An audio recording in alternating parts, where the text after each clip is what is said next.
Welcome into the best in true crime podcasting. This is True Crime Tuesday. I'm your host, Tim Dennis. I'm excited about today's program, and here's why, folks. Rarely on the program, we talk a lot about the darker side of crime on this program. We talk a lot about the criminal element in this program. Today, I'm excited because we're going to get to talk to the lighter side. And I know that you may say the lighter side of crime, but we get to talk today about someone who gets to go out and enforce the law. Someone who gets to go out there and be one of the good guys. Someone who gets to go out there and actually represent us. Someone who gets to go out there and actually do the good in society and get to represent us and get out there. And although I'm putting a little bit of sugar on top of our toast, so to speak, it's not all that it's cracked up to be. John Ferriso is with us today. He's got a wonderful new book that I had the privilege of being able to read this weekend. John's book is called All in a Day's Work, an officer's accounts, 20 years of the NYPD. And I'll tell you, when you get down to it, 20 years in New York is, boy, let me tell you, 20 years in New York is, I think, like 60 years in any other police department. It really is. He's got a lot of stories to share, including, although he just does a blush because there's a whole nother story about 9/11 that he writes, and we'll talk about why he separated that here in this program. But John Ferriso is a retired sergeant, NYPD. After retirement, he went on to supervise the security and overall operations of the Empire State Building and other buildings within Manhattan. John is the owner of a private investigation company, Ferriso Investigation, an agency that specializes in missing person cases. John donates his time with his experience in missing person cases, which, by the way, John has worked some of the hardest divisions in New York. That's one of the reasons I really wanted to talk to him today. He donates his time and his experience in missing person cases to help nonprofit organizations that investigate cold cases throughout the nation. John currently works doing corporate security and intel work for an options trading company in Lower Manhattan. Now, I had mentioned before that short story about 9/11. He's taken that short story and written it separately from this book. That short story is called In a New York Minute, an officer's eyewitness account of the events of September 11th, 2001. It was written about his experiences on that day.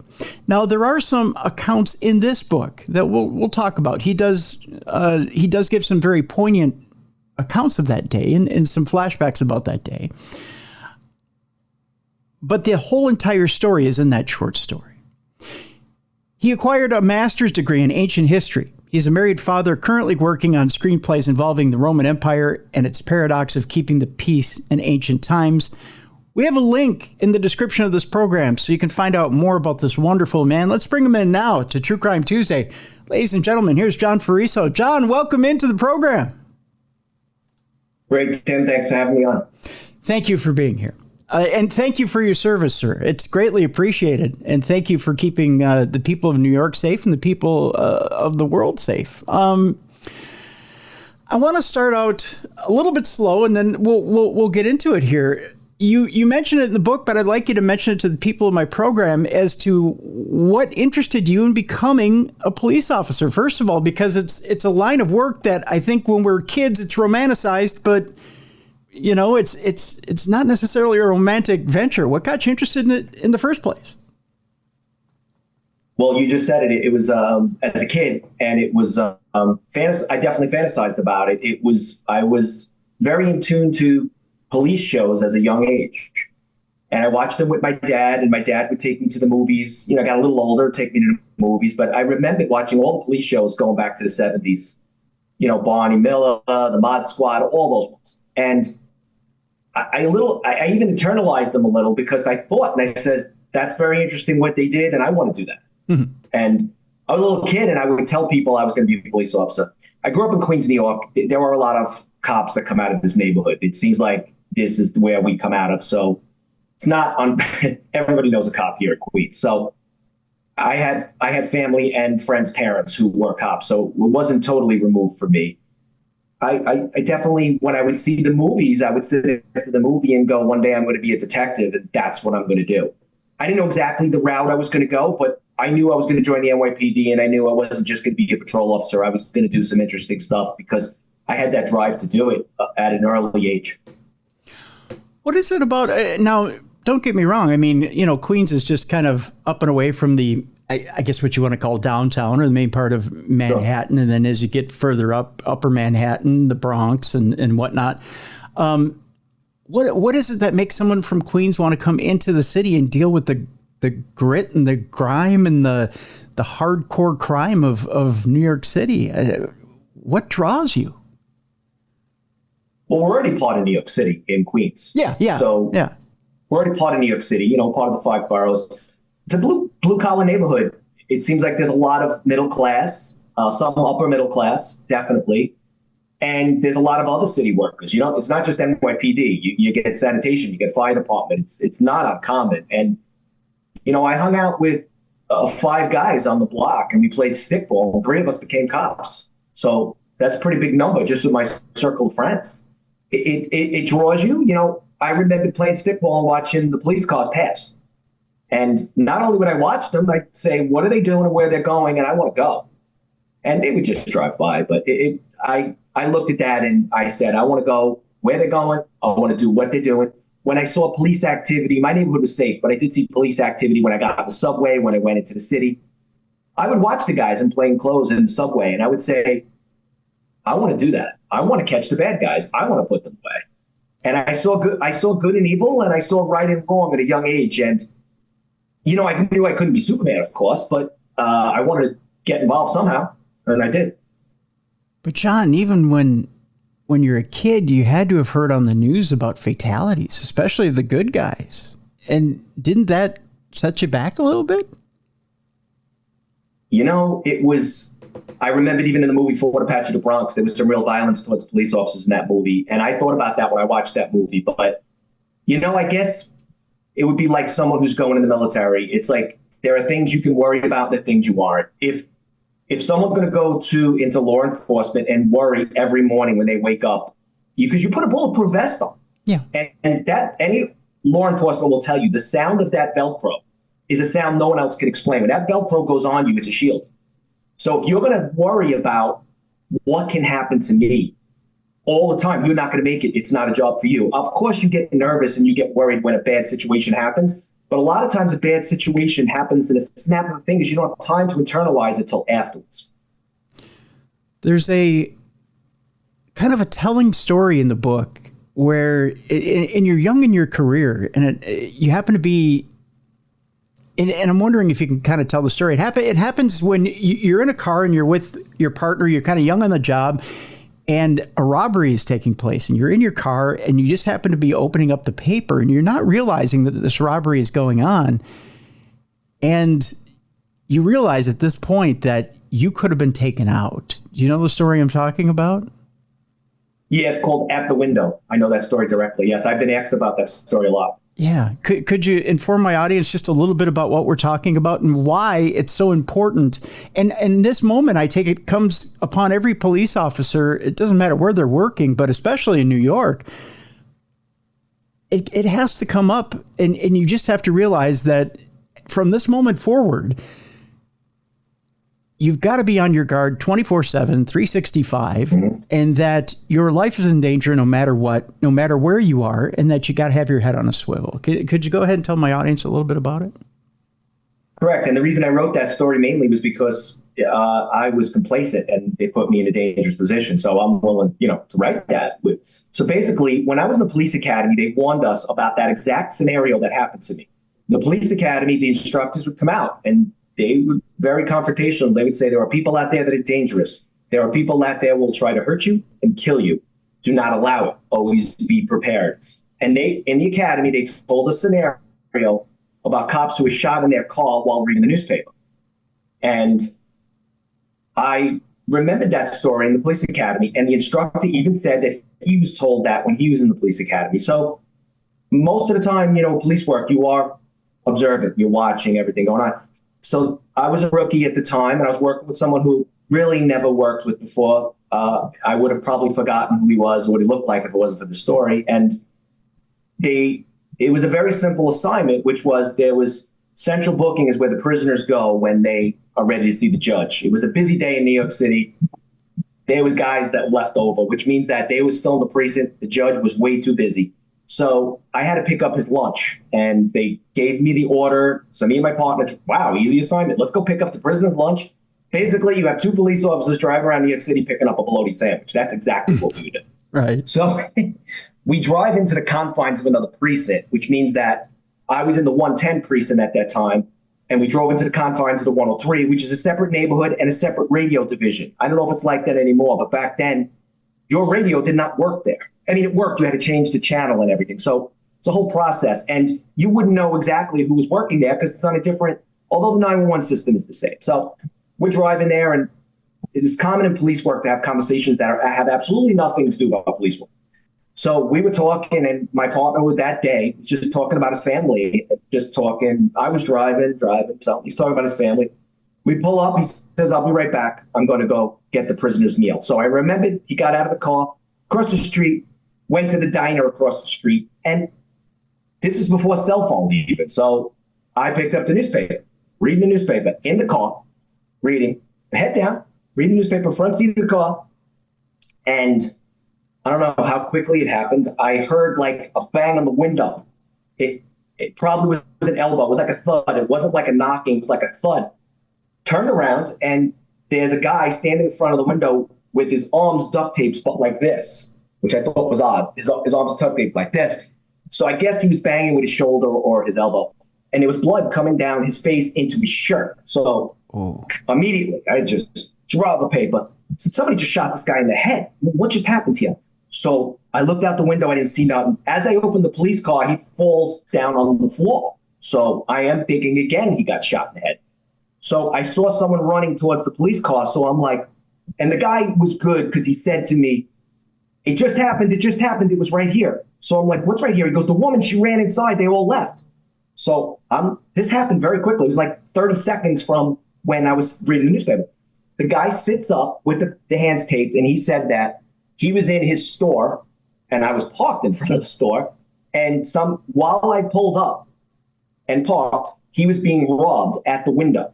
And not only was he being robbed, there was a man with a shotgun. He wouldn't give up. I don't remember exactly. I think it was the codes to the safe or something to do with he wouldn't tell them something. They were hitting him in the head with a shotgun. Oh. There was a woman in front of the store. And the woman in front of the store saw me pull up. I didn't even see her.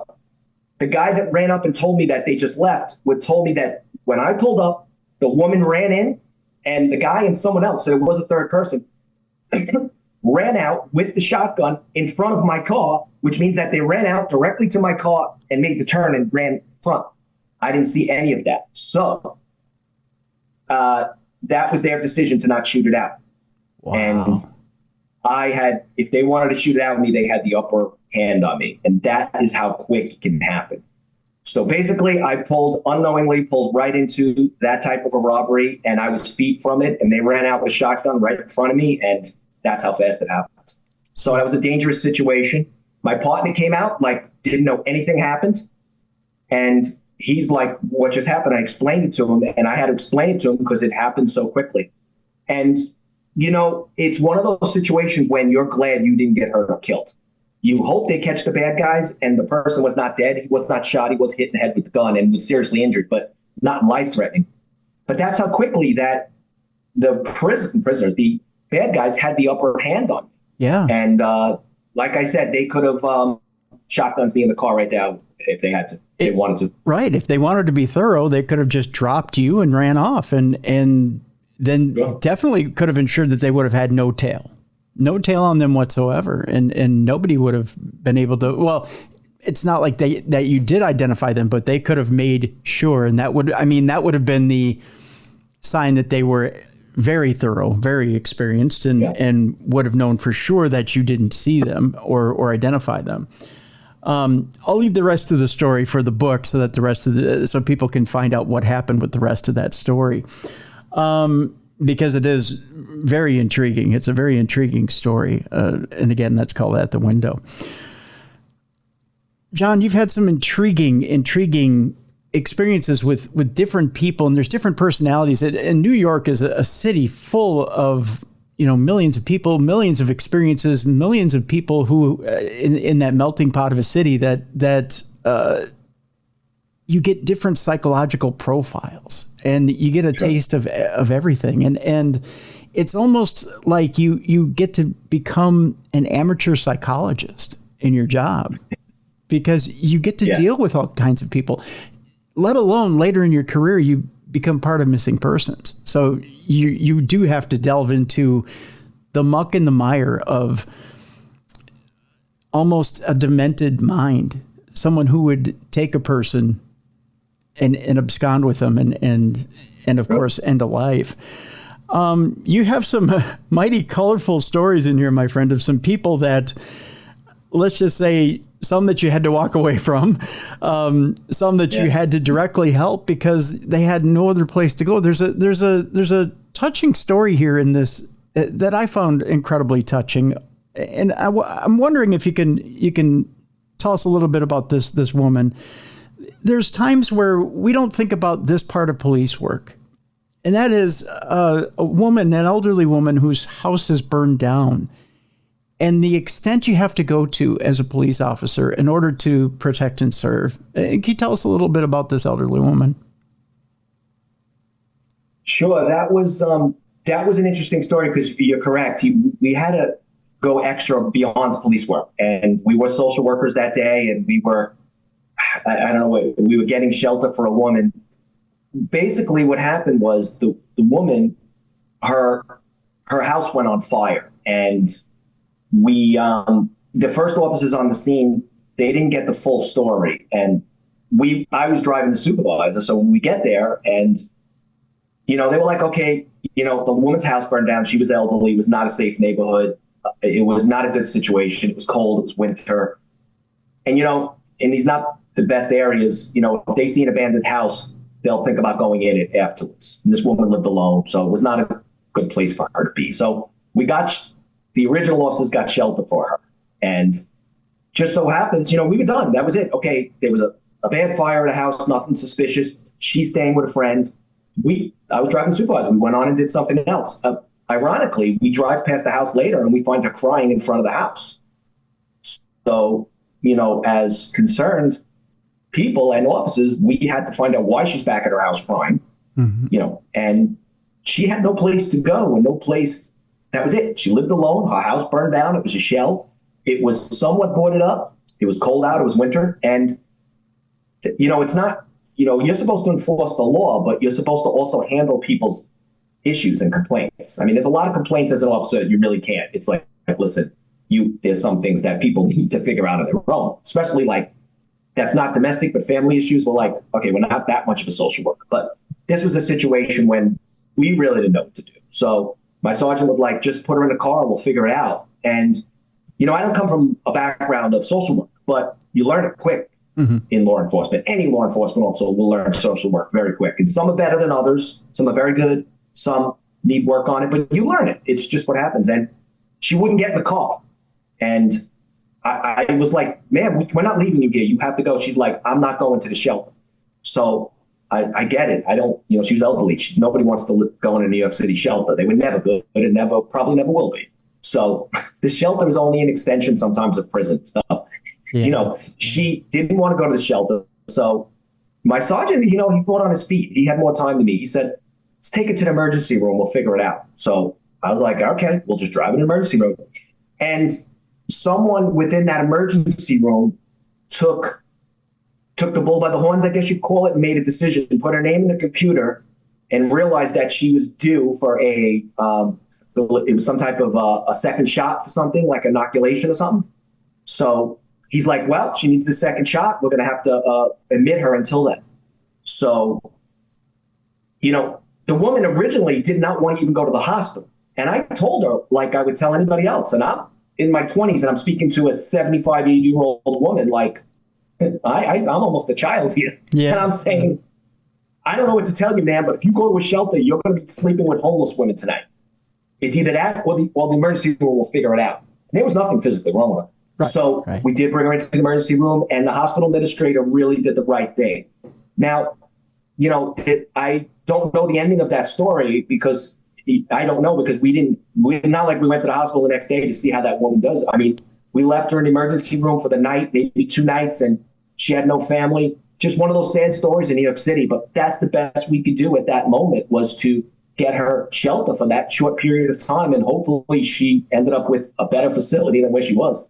Well, and that's not your job to continue to follow up. At that point, I'm sure the hospital administrator has someone in social services, or they have a social services department where they can try to find a way to get her appropriate housing from there. But at that point, you're right. Your supervisor is thinking quick on his feet and thinking, you know what, there is an appropriate solution to this, and we can continue, to try to help her rather than dropping her in an inappropriate place when she's going through trauma. I mean, this woman had been in this house all her life, and now she's going to get just thrown to the wolves, so to speak. And you guys weren't willing to do that. And it's applaudable to do what you guys did. So that was a heartwarming and touching story in the book, which, again, my hat's off to you for that. That was a wonderful solution. One of the stories in the book is a little bit creepy, and I don't blame you guys for the solution you took, because at this point, what do you do? And talking about the Rocky Horrors chapter in the book, wondering if you can explain this story, because I don't know what you do in this area either. And you have a compatriot, a partner who stands about 6'5", and he didn't know what to do. And this, again, is another elderly lady who's dressed in a nightgown, who comes to the door, and you're called out on what kind of call on this one? That story is funny, because I almost didn't put that in the book because it's so short. I had to really recall, because what I used to do is, when I was in the NYPD, I knew I was going to write very early on. So I would take little notes on the side. I didn't tell my coworkers what I was doing. So I remember I just jotted it down. And then after I retired, it was such a little paragraph of this case. And it was funny, because me and my partner used to talk about it. And we got a call. It was it was called C Complainant, which basically means someone called the radio dispatcher. They can't figure it out, but somebody needs to go. I don't know exactly what she told the radio dispatcher, but they didn't tell us. It's one of those things when it's late at night, we get to her apartment, and the door was already open. Mm-hmm. So, any police officer will tell you, you call 911 and they're not at the doorway, but the door's already opened, you're thinking something bad just happened in there. So it was a very dark apartment, and you couldn't see inside. And all we hear is this low, muffled voice. And I'm like, okay. So we had our flashlights, and my partner was a lot taller than that. The reason I say how big he is, because you'll see in the book, it was pretty funny with him. So he's got his flashlight way over my head, and I'm looking in the flashlight. I see, I couldn't tell at first what it was, but there was a woman in a very old Stains nightgown. And she was not young, so it's not a young, attractive woman. It's an older woman in an old Stains nightgown. I don't know if she had clothes on underneath it. I'm assuming she didn't. I wasn't looking that close. Mm-hmm. She was crawling on her hands and knees towards us. And I'm looking at her, I'm like, what's on her elbows? Her elbows and hands were torn up from walking on the floor. So I thought that was strange. And as I'm looking at her, she's pushing beer cans to the side, like a wave, pushing them. So there was beer cans just piled all over her apartment. So she gets up, and if she charged us, we were shutting the door on her. I was not getting touching this woman. So my partner goes, what happened? So she told us that $10,000 was stolen from her. And listen, I didn't want to make the joke. I felt like saying, I don't think you have $10 here in this apartment. So my partner says, look, lady, maybe one of your drunken friends told her. So she started really throwing the F-bombs at my partner and cursing at him. So then she gets back on the floor with her nightgown, and obviously still on, and starts crawling back to a back room. And we see her crawling, and she just goes into a bedroom somewhere. And we keep knocking, we're flashing with the flashlight. So I don't know what's going on. And then she crawls back. So I look to my partner. He freaks out when he saw her the second time. He runs to the elevator and starts hitting the buttons. Oh my God. So I'm like, are we going to go in? He goes, no, I'm not going in there. He was like scared of this woman because he didn't want to go near her. So I see the elevator door open. So I'm looking at this woman coming towards me. I'm looking at my partner. I'm like, I guess I'm going with my partner. Can't leave. So we go in the elevator, and he used the term the Rocky Horror Woman. And the elevator doors closed, and we told the Central there was nothing going on there. No money was stolen. The door closed. Never heard about it ever again. Right, and I don't blame you guys. Yeah, that's just too bizarre. $10,000 is gone. Follow me to my lair, my suite. It's kind of that's okay. I think we're good. I think we're good when it comes to that. I think we'll pass, and I think everything's okay here. If you really have money missing, maybe we can hire an accountant. We can find it for you. I think she wanted somebody to drink and talk with. I think that's what it was. She was looking for a drinking buddy. I really think it was. Yeah, there's bars for that. Maybe she could come out in the daylight. That's probably better. I don't think he had been out a long time. That's for sure. Well, when we come back, we're going to talk a little bit about some of the more interesting jobs you've had. Internal affairs, which is one of them. It's a little bit of a different career path, and there are some different things that happen in internal affairs. We will talk just a little bit. I mean, you've got so many different. I mean, you have a whole different separate story about 9/11, but we'll talk a little bit about 9/11 and about why 9/11 pops up every single day of your life. I mean, you've cited that in the book. And we'll talk a little bit about 9/11, and particularly one of the memories that you say you have in the book. I also want to bring up Jerry Seinfeld, who's mentioned in the book. We'll bring that up during this hour. I do have a particular love for Seinfeld, so I have to bring it up once during the show.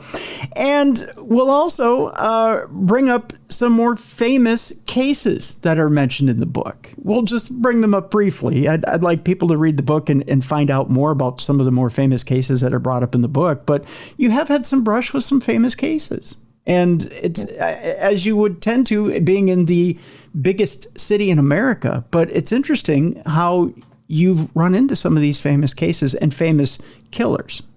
So we'll talk about that when we come back. Our guest has an amazing, amazing book out there, folks, and I encourage you to go out and get a copy. We have a link in the description of this program. The name of the book is All in a Day's Work. An Officer's Accounts, 20 Years, NYPD. John Ferriso is our guest. When we come back, we'll talk internal affairs. We'll talk Jerry Seinfeld. We'll talk about famous killers out there, and we'll talk a little bit about 9/11. It's coming up next here on The Best in True Crime Podcasting. This is True Crime Tuesday. Welcome back to The Best in True Crime Podcasting. This is True Crime Tuesday. I'm your host, Tim Dennis. Our guest is John Ferriso. The book is All in a Day's Work, An Officer's Accounts, 20 Years, NYPD. I encourage you to go out and get it. We have a link in the description of this program so you can pick it up. And again, folks, there's some absolutely wonderful stories in there. There's some chilling stories in there. And there's some heartwarming stories in there. So I encourage you to go get that book right now as we're speaking with John. John, before we went to the break, I was talking a little bit about different positions you've had within NYPD. One of them I would think would be a pretty tough position, and that being internal affairs. You have the stereotypical, I think, TV version of internal affairs. Someone comes in a suit, pulls a cop aside and says, "You're in a lot of trouble, mister," which I take it is probably not the job. If you could you tell my audience a little bit about what a typical internal affairs officer really does? Yeah, internal affairs is a very interesting place. It's a place I never expected to work. I was already a sergeant, and I was putting in for different units, and I wanted to be a detective. What happened in the NYPD was I took the sergeant exam, became a sergeant, and then after about 3 years of being a sergeant, I realized I'd never been a detective, and I skipped the rank. So other departments might do it differently, but I actually skipped the rank. So, I was like, I've been doing patrol so long. I want to be an investigator. So there are supervisor investigator positions. And I ran into, I didn't have a big enough connection to get where I wanted to go. So I would put in for units, and people would tell me on the side, they'd be like, "John, you don't know anybody. you're stuck on patrol. And I'm like, oh, I got experience. I'm moving ahead here. I want to be a detective. This is what I want to do. This is what I watched as a kid. I watched Barney Miller as a kid. I watched those movies. So I've done the patrol. I've made all those arrests. I'm a supervisor in Midtown Manhattan, and I'm ready to be an investigator. So I put in for different units, and there was a thing called career path, which means that I don't know if any other department has it, which means that we call it throwing you to the wolves. Basically means that you throw yourself to the wolves and you hope for the best. So basically anyone can take you, but you can't really say no. So that's It's a city job. Okay. Yeah, it's one of those. If they want you, they just transfer you. So few people will put in for it because Internal Affairs has to pick at you. So I was like, what am I going to do? I got to make a move here. So I asked for all these units. No one wanted me. I went for an interview. Internal Affairs was the only one interested. And I told my wife, once I go for this interview and I end up at Internal Affairs, my whole career will change. Everything from this day forward will change. And I explained to her that the rumor mill, we used to call it the rumor mill, cops talk, and everything's going to spin and everybody's going to know my business overnight. And sure enough, I got transferred. So when I went to Internal Affairs, I had no clue what they did. I knew they investigated police corruption, but what you said earlier, we would go to precincts. There is Internal Affairs and the NYPD is a very big unit. There was, I think, 600 investigators when I was there. So really, 30,000 police force, 600. So NYPD, because of past corruption issues, which are well known, they do not want corruption within the department. So, and they want investigators. Now I went as a sergeant, so there's detectives and cops there, and there's higher ranking. So I was like the middle position. So, like you said earlier, it's not like television. They have it right somewhat where we do go to the precinct in suit. So what's interesting is everybody knows you're coming when you show up. Mm-hmm. So, I've walked into precincts that were busy and you get there and the place is a ghost town. So, and you can't pull somebody to the side and say you're in trouble. If the cop is in trouble, Internal Affairs tries to clear the officer. We mean clear as in, an allegation gets made by a prisoner who's injured, a person on the street, someone arrested. You try to clear the officer, which means that you do an investigation into the officer to see if they did what they're being claimed happened to them by the other person. And very, very often we were able to clear the officer, which means that they did not commit the offense that they said. It could be like, he robbed me of all my money. He beat me up. He did everything to me. And then you get there and you find out they were robbed before the cops got there. They were beat up before the cops got there. And their property that they're claiming is not missing. It's in the precinct somewhere and it's evidence. So, the police department takes them calls seriously. So you get there and you investigate it. Now, you're never going to tell the cop you're in a lot of trouble, this and that. No, you investigate it first and you clear the officer. If the officer doesn't get cleared, which means that there's some money missing or the injury did happen when the arrest, there's a long investigation. The reason there's a long investigation is because nobody wants to falsely accuse an officer, so you want to get every detail of that investigation. The NYPD puts a lot into those investigations, and I was part of them. Yeah. So a lot of work was done and a lot of resources. As a sergeant, I had more help in Internal Affairs to get things done than I did anywhere else I ever worked. Really? Ironically. Really? So, yeah, it was because there was resources. Because let me tell you, I would work in other units when, you had to go investigate these complaints and you wished for the best because you had very little resources, very little time. In Internal Affairs, you had the time and the resources. I think personally that helped the officers. Some might say it differently, but I can tell you from experience that helped the officers in the long run, that we put the time into. Now, is that a public relations thing so that NYPD can go out and say, hey, you know what, our backyard is clean, and they can go to the public and say, we know for a fact that we don't have corruption in the New York Police Department because we do have ample resources and we're taking care of business here? And therefore, we're a sovereign nation, so to speak, that we can go forward into the public. We know we're protecting and serving, and we know that when we do these investigations are on the up and up, that we have resources, we have money allocated, we have enough officers to that are clean officers or good officers, there's no corruption whatsoever in the NYPD because of these past scandals? Is it truly a PR thing and a good face for the public? Hard to say, because is it a good face? I don't know, because internal affairs isn't liked by other people who aren't in internal affairs, which is the other officers, and the public doesn't really know. So if it is a PR thing, it's past what I could comprehend in my supervisor position. That's coming from the higher ups, and I wouldn't have an answer to that. The resources are there, a lot of work's put in. There are high profile cases that hit the news, and does it help the department that internal affairs is help the department's image or hurt the department's image? I think they're definitely necessary, internal affairs, but to say it's helping or hurting the image, that's you would have to talk to someone very high in that unit to explain that one. Okay, that's fair. That's fair. I find it fascinating. I mean, to make that kind of a move in your career. The other move in your career I find fascinating is missing persons. I mean, you want to talk about a gut check of a job where you have to, essentially put your heart and your soul into it and basically put yourself on the chopping block every single day, because you want to talk about a gut wrench of a job where you literally are taking your work home with you. You just can't drop it at the doorstep. You got to, especially, I don't know, John. I have so many words I want to put out there, and and then there's stuff I want to, I kind of don't want to put out there when it comes to the admiration I have for the work you do, because in that job, you have families that are really counting on you to find that person. But in your heart and soul, you have to know that there was only so much time for that person to be gone, and they are gone. You know what I mean? That they're not with us anymore. And to have to say to that person, we'll do our best, but in your heart and soul, don't you know that they're probably deceased and you're looking for remains? That's a recovery mission at that point?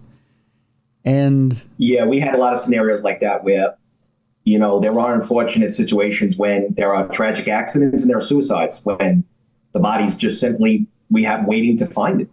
And we would, I read enough suicide notes that was sent from the families of, well, here's my missing family member, and this is the letter they wrote. And they would send it to me, and I would read it. And we would, conduct investigations sometimes from that letter. And it was hard to tell the family that, the chances are slim of us finding this person alive. There were cases like that when, you wish for the best, and, everybody wants to know that, okay, their family member is in the emergency room. And even being arrested, you'd be surprised. They were like, I'm hoping he's in prison somewhere. That's how, desperate the families were sometimes. And it's sad, but we would find the bodies, in secluded areas, in trunks of cars, suitcases.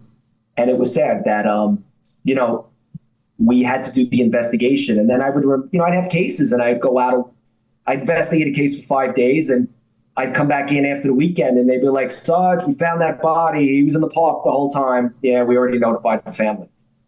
So, wow. It was at times it was hard to tell these families that we'll try our best, but there's only so much we could do. But the few times we gave them what they were looking for, which was the found family member, was definitely something that's why you do that type of work. There's a case in the book, and I think you have to be a little bit of an intuitive person to do the job you do. You kind of have to, you have to see the behavior. You kind of have to be a couple steps ahead of them to know, I think this is probably where they went, or probably what they were intending on doing, and try to head them off at the pass to try to either find the body or find them, one or the other. Sure. There's a case in the book that you talk about a little boy who had been seen by a therapist at his school, and he was going to the garbage chute. Do you want to talk a little bit about this little boy and how, in your mind, the entire time, you kind of knew what was going on with this kid? Sure. His name is Patrick Alford. He's actually still missing. He went missing in 2010. He was 10 years old. That's the case that maybe you said before, you take cases home. After I retired, that's the one I still think about what had happened to this kid, and you hope for the best. So there was a lot of people involved in that case. We used to have a saying that it was cop term when someone under 10, even though he was 10, we used to say someone under 10 goes missing, the bells and whistles are going to go off, which means that that's taken very seriously because young children, if they're not with a family member and the family member drove them somewhere the way they were supposed to, children that age do not go missing for any more. They should never be missing for any more than a half hour, an hour at most. Mm-hmm. Every time that kid is not found in a half hour, an hour, you have to put a very bad scenario that could have happened, which could be a tragic accident, it could be abduction. There's a lot of things. Could have got lost and, the weather. There's a lot of things going on. So he went missing, and I was the supervisor on that case, and there was a lot of people involved in that case. And there was some real experience on that case early on, and they had their theories. And so I had to go with their theories and follow their leads, and I investigated them. But then I eventually became the supervisor of that case. And detective that worked for me had it, and I started to believe that this was just I'll never know 100%, but I started to believe that the key to finding him was the garbage that he was throwing out. And the only problem is the case had gone on for a while, and a lot of other avenues were looked into. So, part of me wanted to do work. I can't go back in time and go back to what wasn't done in the beginning. Yeah. So I wrote about that in my book, but to this day, he is still missing. And if you read that story in there, and you'll see my theory behind it, I still stand behind it. If I'm wrong one day on that, then great. Somebody can close you with that case. But I truly believe that that avenue of the garbage and where it went and why it went, the garbage went out, I feel that had a connection to his missing, and it could have been a tragic accident and not an abduction, or it could have been just a tragic accident that was overlooked at the time. I think you're 100% right when it comes to him. I think you combined not only your intuition, but you backed it with facts about the boy, and you cared enough to look into his background, to get to know him a little bit through interviews, through getting to know the subjects around him and getting to know him a little bit. And I think you nailed it right on the head. I think you really got inside his head, and I think you got inside the scenario, and you nailed it perfectly. And it's just a shame that nobody wanted to take your side and take that avenue and try to find this little boy. So I think that's all it came down to. So that's just my opinion. That's common in police work. One detective, Hollywood does get that correct sometimes. One detective will have one angle, one will have another. And,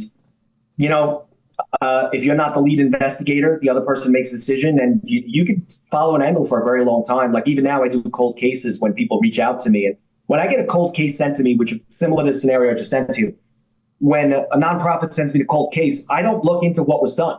The first thing I do is say, okay, this happened in 1978.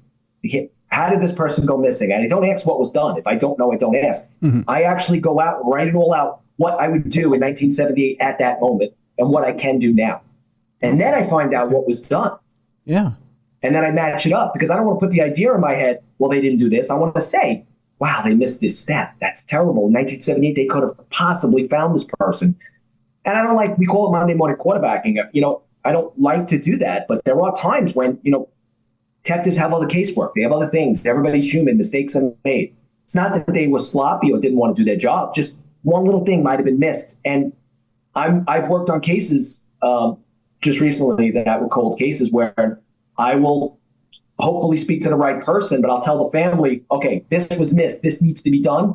And we're talking 15 years later, but because I consider a cold case after 10 years, 15 years ago, this is who you need to contact and this is what you need to do. And then I put I tell them the resources they need to get it done. Because a lot of these cold cases I do nonprofit are not New York City. They're out of state. So I can't work on it without, there's a whole more, I have to work on it professionally in that state with other investigators, private eyes. So I will send it to somebody else and I'll give all my experience and all my insight. And if another private investigator or active police officer solves that case, and he gets the credit, I'm fine with it because I did what I thought was right for the family. Yeah. And because I tell the family, I can't guarantee you anything, but I can guarantee you I'm going to look into it for you. Because some of these cases were not looked into in 25, 30 years.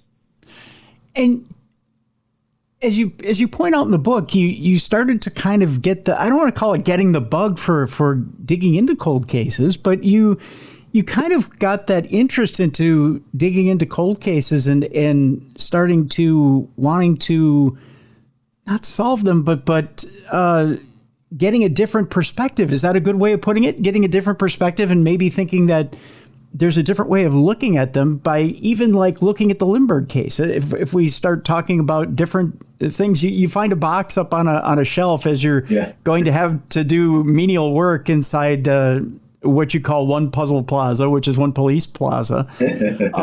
And you run across the Lindbergh case. And it's fascinating. I mean, it's fascinating to us all, anybody who's involved in true crime. But were there different things about the Lindbergh case when you looked at it that made you go, oh, of course?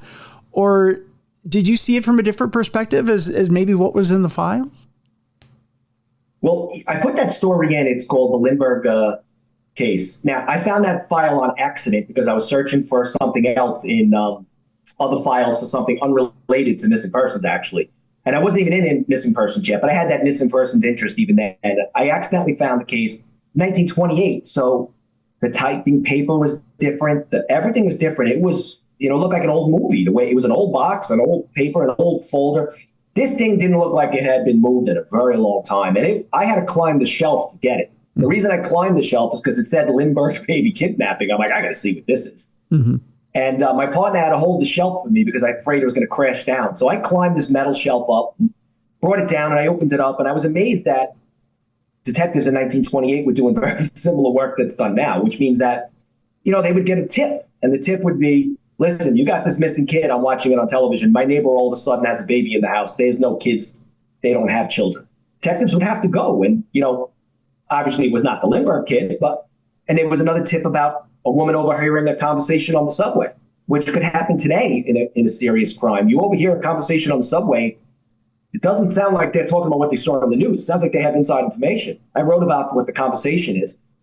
So it was very interesting.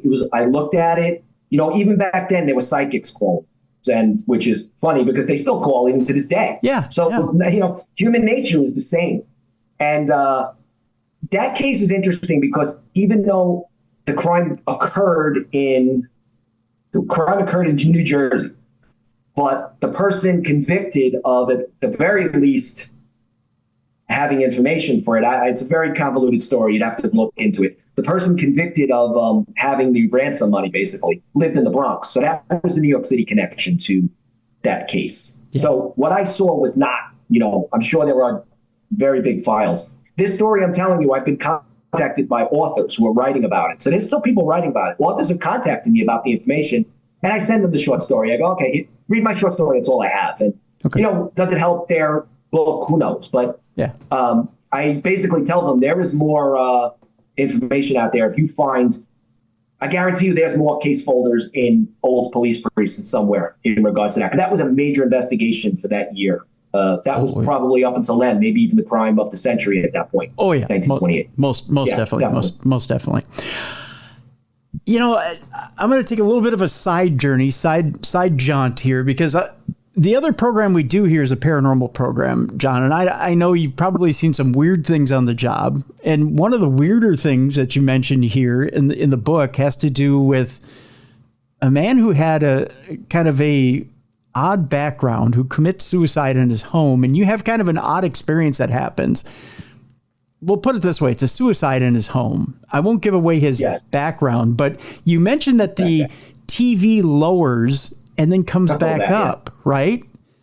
And then... Yes, correct. Okay. Yeah. So I won't give away the entire story. I'll just ask you this about this. As you're talking amongst yourself, you're waiting for a supervisor to show up at the house. The TV volume keeps lowering and then coming back up, lowering and then coming back up.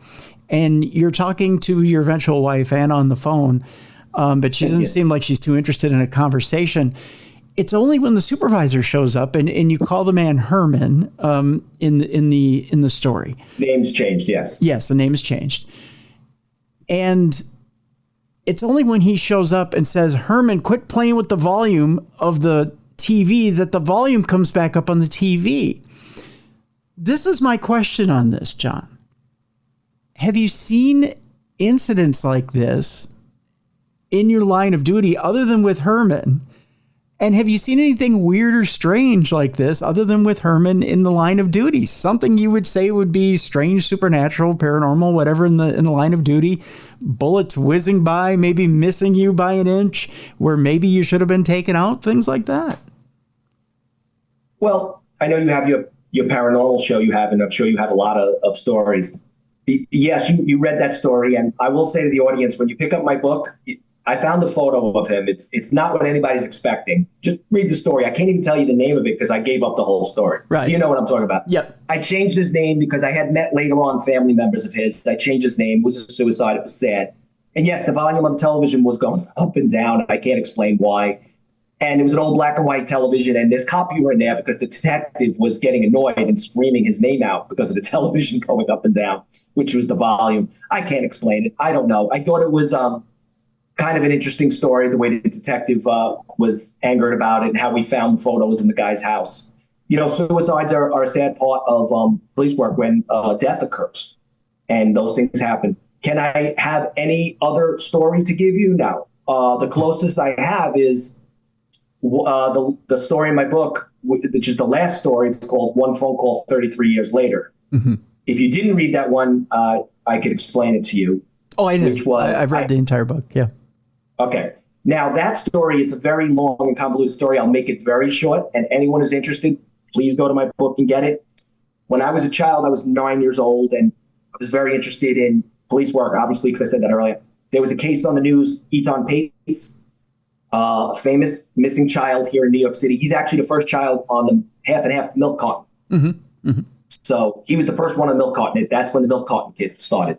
So not only did I watch that, I developed a fear of getting lost or going missing as a child. And I would tell my parents, what if I get lost? What if I can't find you guys? My parents like, you're not going to get lost. I'm like, well, what if I get lost? And there was times, I was home alone. I would lock the doors, and I was afraid to go out for that summer because the news was portraying this kid in a very dark fashion of what possibly happened to him, which I found out later wasn't. And so, I got a little older. I was 9 when that case happened. He was around my age, and I forgot about it. And I went into the police work. And when I went to the missing person squad, I found out that they was investigating that case still. And they were still looking at leads 30 years later. So, of course, I could not tell my coworkers that I remember this as a kid. It scared me. I was afraid to leave my house. I developed a fear of going missing. I can't explain that to them. The cops not only wouldn't believe me, they would make fun of me every day because that's cop humor. That's what they do. Yeah. So, as a police officer, you got to put up the shield. You got to, I'm not saying you're the tough guy, but you can't give them that information. They're going to abuse you every day about it. Yeah. Yeah. So turns out it was a cold case, and I would see that case folder in the back office. And when I went and did the cold cases, I would come across the Pates case, and I would speak to the detective about it. And he had leads on it, some very interesting leads. And they started to do new work into it. The FBI got involved. Read the book. I'll explain why the FBI got involved.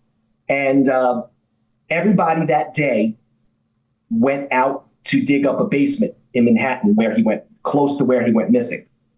I was held back that day as the supervisor, and I did want to go be part of the dig, but I wasn't. So it was me, one civilian, and one detective. We were in the office while they were at the dig. The phone rang in the office, and the civilian gave the detective the phone call, and I sat next to that detective. He was writing. I saw him writing Eton Pates. He looked at me, he said, we just solved the Eton Pates case. And that phone call solved the case and convicted the person at trial. Unfortunately, they never found the kid's body. The perpetrator, you could look it up, did explain what he did with him. But it was very strange that the case that scared me as a child came full circle. Not only did I work in the office that had it, I was part of the investigation, not the lead investigator, but I was supervised the phone call that convicted the person.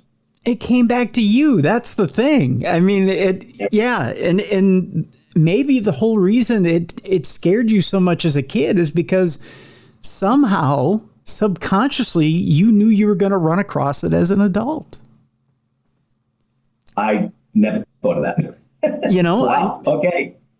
I mean, Wow, that's good, Tim. honestly, Wow. I mean, we talk about on the show, John, I don't know how much you consider time travel and all this other things are running into your future self or anything like that. But there's some people that subscribe to a theory that your future self can run back into your past self and vice versa.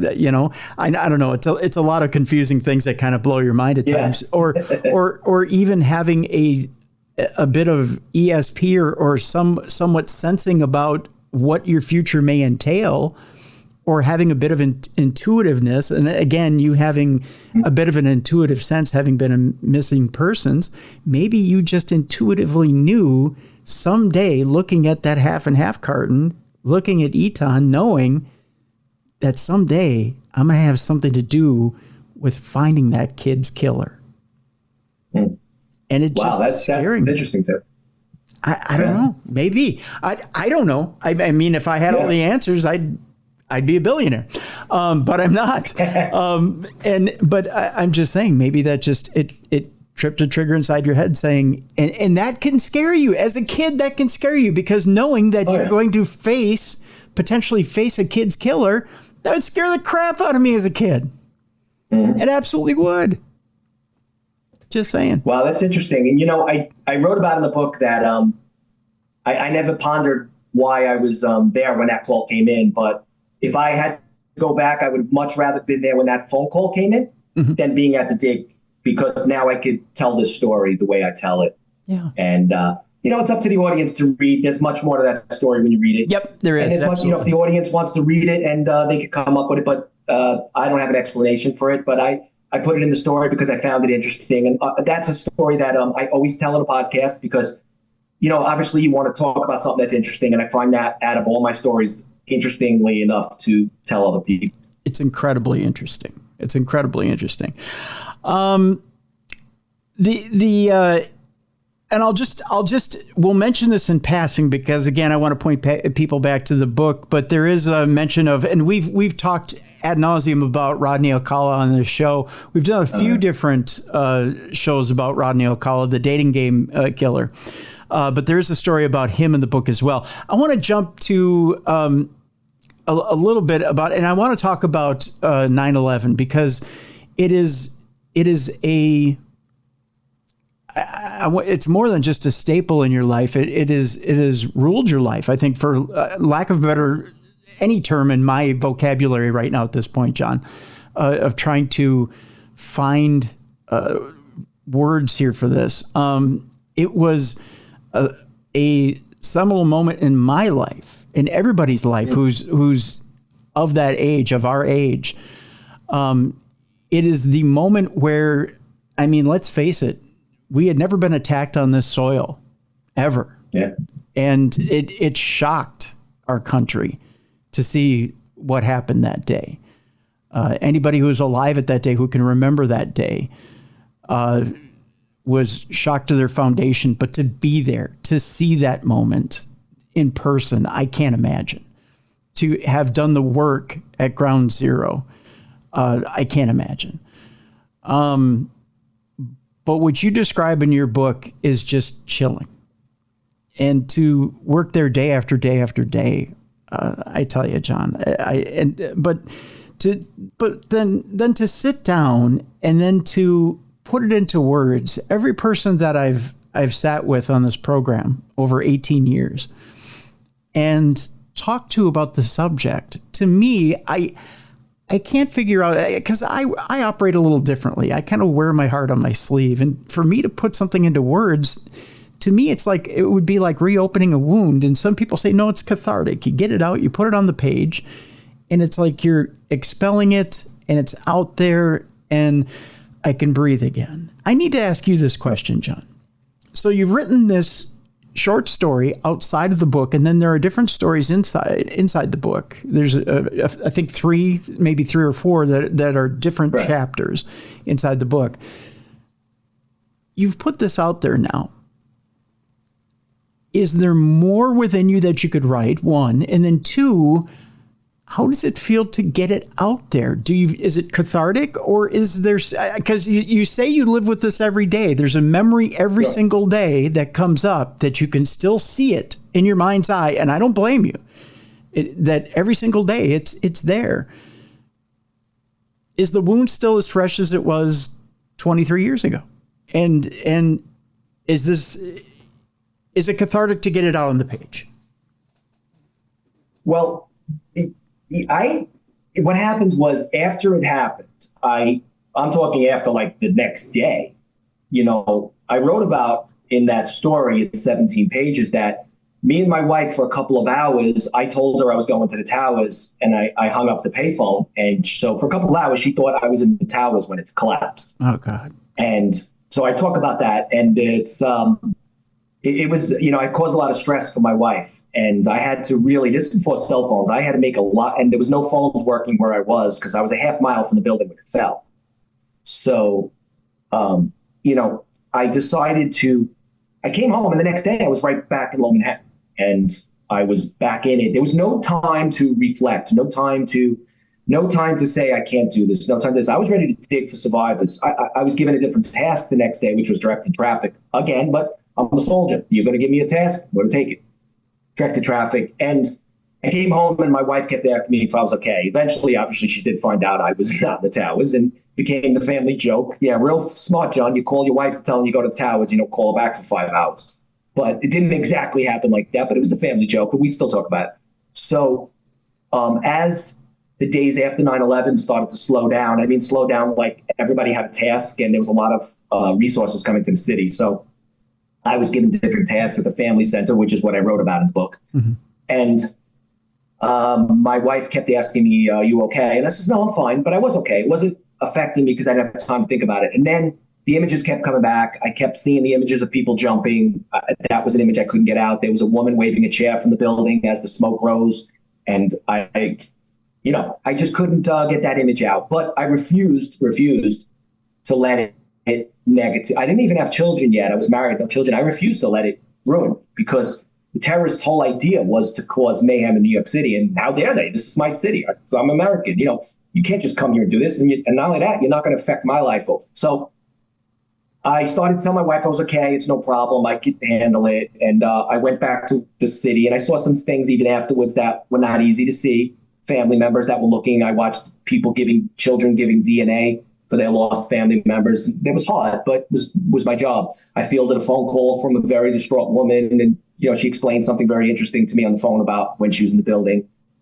So as time went on, I got promoted to sergeant right after that, and I wrote about this in my book. It's called Now I'm Reliving the Moment, which was I was assigned to there was a viewing platform. Some of your audience might remember this. It was a viewing platform when it became a tourist attraction. Whether it was correct or not, it did become a tourist attraction, which strangely is to this day. But I will say that it's done very tastefully, it's done professionally, and it's done correct. So even though what it is, it's done correct. So I kept getting questions of where were you that day? And when I would tell them where I was, which was pretty much where I was standing at the moment, not that far away, but they were amazed. And I felt like, wow, these people are interested in my story. And I had a chance encounter with someone who kept asking me about people jumping from the towers. And I was like, everything just started reliving fast forward. And for some reason, I could remember that day, every minute detail. Like I described 9/11 to me like a movie that I was forced to watch. I couldn't shut off. And now I see this movie every day. Not in a negative way in any way. Yeah. So I started writing about it. I put it all down on paper, just like it was all in my memory, obviously. So put all down on paper. And then later on, I had it in a spiral notebook for a long time. And then once Microsoft Word came out, I put it right into Microsoft Word. And I started sending it to my friends.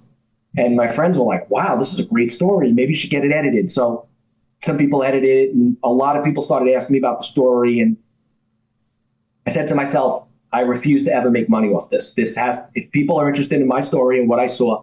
Now, to your audience, I was not in the building, but I describe myself as not the front row seat, the second row seat, the third row seat, which means that I saw everybody in the second and the front and what they were doing while it was all happening. So I had that type of a view. I decided to write it down. I sent it to on the anniversary, 20-year anniversary, I sent it to a local newspaper. They put it online, they edited it professionally, and I started to get a lot of feedback. So I just put it out to the world. This is my story. This is what I witnessed. Now, the reason I do it is because I wanted to tell the story. And plus, I don't want anybody to forget, because there's a lot of, my children were born after 9/11. There's a lot of people that are either too young, forgot, or don't want to remember it. Yeah. Okay, if you don't want to remember it, fine. But there's a young audience that needs to know exactly what happened, not the Hollywood version, not some other version that you don't know. I'm telling you exactly what I saw that day and how I saw it. I tell that story differently. People can go, it's free online.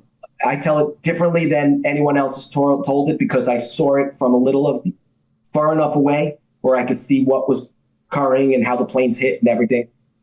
And I hope that that story is viewed by a lot of people and people get the story and it's free online, because I want as many people to see it as possible. That's wonderful. Let me ask you this question, John.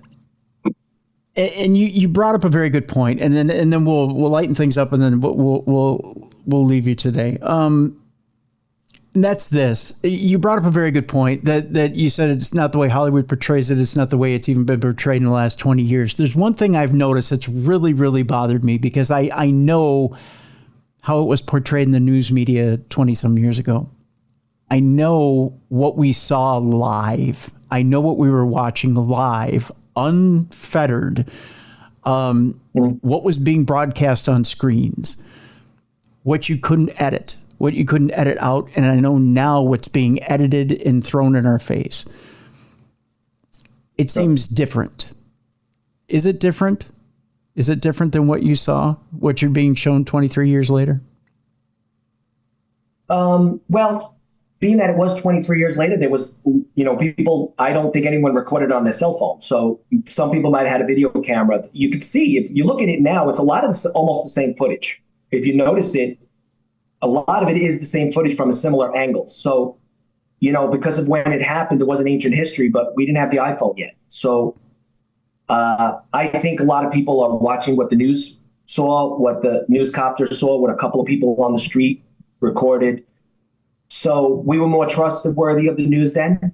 So people saw and they believed exactly what they saw. And I saw pretty much a lot of the stuff that the video was. Now, when it happened, I didn't have an iPhone and I didn't have television, and the power was out in my part of Manhattan. So I didn't see what everybody was watching on the news, it took me about 2 days to watch. Okay. So everything I remembered was from my memory of what I saw, which was, is imprinted in my mind. It's what I was yesterday. It is like it was yesterday to me, the images I saw. And that's why I figured I'd put it on paper, because there are other events in history that people wrote about and put down on paper. And I felt if I witnessed it, I was not going to internalize it. I was going to put it on paper and let other people read it.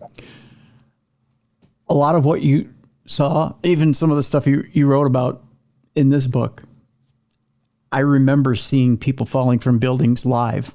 I remember seeing that. Of course, you're not going to see that in the tributes. You're not going to see that 23 years later. They're not going to show you that. That's going to be edited out.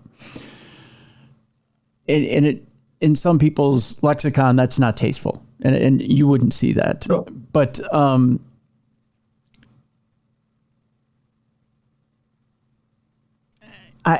know that it is a horrific day in our history. And I don't know. I don't know when it comes to you, is there ever a day where you think those memories stop, that you don't have a day where it doesn't run through your mind, where maybe you get to an age where the memories subside? I don't think it ever will, because we're going on 23 years now. And when I work in Lower Manhattan, I work very close to where the incident happened. And not only that, my first job after retirement was the Empire State Building. So I started working at the second tallest building. So everybody's like, are you sure you're going to be working in this building? I said, yeah, I could work there. What makes me think about it are odd things. It could be a large crowd of people running from the subway, which could just be people running to work. Construction on the side of a building definitely jars my memory.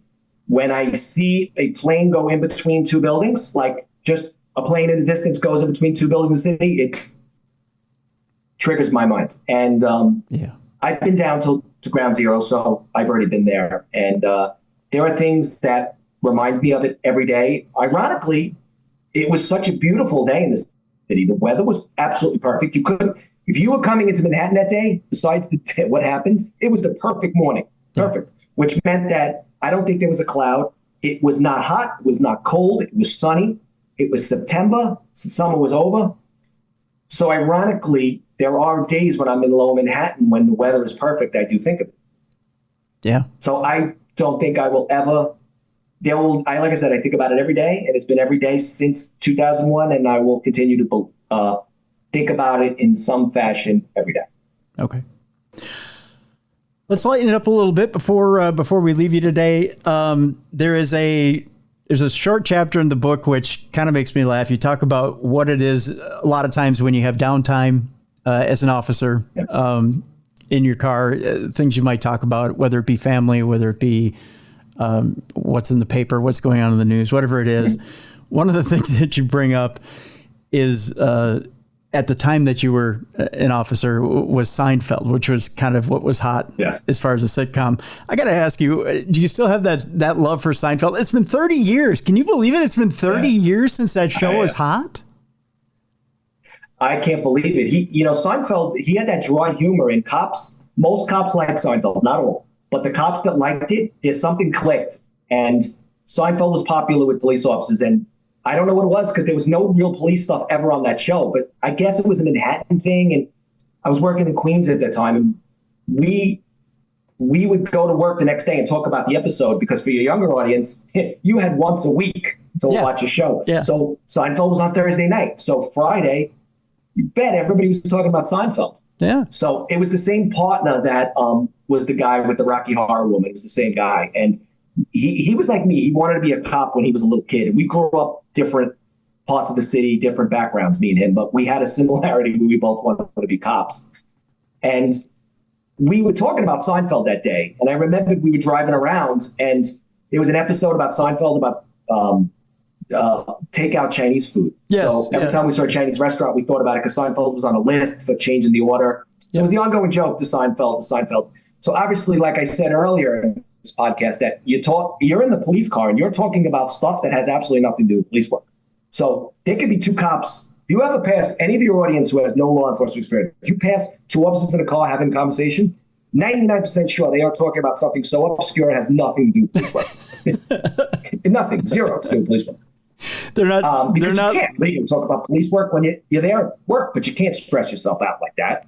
So we're talking about Seinfeld. And prior to that, we had described, me and my partner, that when we were kids, he was like me. He wondered what cops were talking about in the car. Yeah. So we were driving down in Queens. Queens Boulevard is a very busy avenue. Thousands of cars will pass like in the same spot within 10 minutes. And it's fast, it stops, it goes. They even called it the Boulevard of Death because so many people get hit by cars there. So oh my God. Queens Boulevard was a dangerous boulevard. So we were driving, and this is where cop humor comes in, and another car pulls up next to us, and we were like, I don't remember the guy's name. We're like, hey, Johnny, what are you doing? What's going on? Did you see Seinfeld last night? Yeah. So we're on Queens Boulevard. He parked, I parked. We're having a conversation about Seinfeld. And we noticed that cars are like not on the sidewalk, but they're just squeaking by us where the mirror is just missed. Like if someone had a Bronco or an SUV, they weren't getting through. And every car passed by like, wow. You could see them looking at us like, my gosh, something's going on. And one woman was like, oh my gosh, am I pulling up into something? And then after a while, I'm looking at my partner and I see headlights in my rear, the rear window of the police car. We had traffic blocked up all the way miles. So I look at my partner and he's like, yeah, we got to move. So he puts it in park and we stopped talking about Seinfeld. We drove away. We disrupted 5-10 minutes of people's life. Here I am talking about it all these years later. So, and my partner looks at me and he says, John, do you remember when we were kids? Now, we didn't grow up, but we told the story that we wondered what guys were talking about in the police car. And I go, yeah, I wondered it too. Yeah. So I'm sure that there were cops years ago having very similar conversations about Happy Days or something. Probably, right? Seinfeld was popular, and it clicked with police officers in his humor. His dry humor, for some reason, clicked with us. I don't explain it, but 30 years later, I'll still watch Seinfeld. Yes. I'm sure he'd be tickled to know that. Yes, if anybody can relay this message to Jerry Seinfeld, please do it. There you go. I'll give him my book for free. There you go. I'm sure he'd love to have a copy. That's for sure. And I'll sign it for Jerry. Wow, look at that. I can't see how he'd pass it up. That's all I know. Yeah. So, John Ferriso, I want to thank you so much for being on the program. Again, ferrisinvestigations.org is where you can find John. John he's helping nonprofit organizations to investigate cold cases throughout the nation. He's doing corporate security and intel work. He also is an author. He's writing his own, not only with this book, you have the short story about 9/11. Are you working on other books as well besides this one?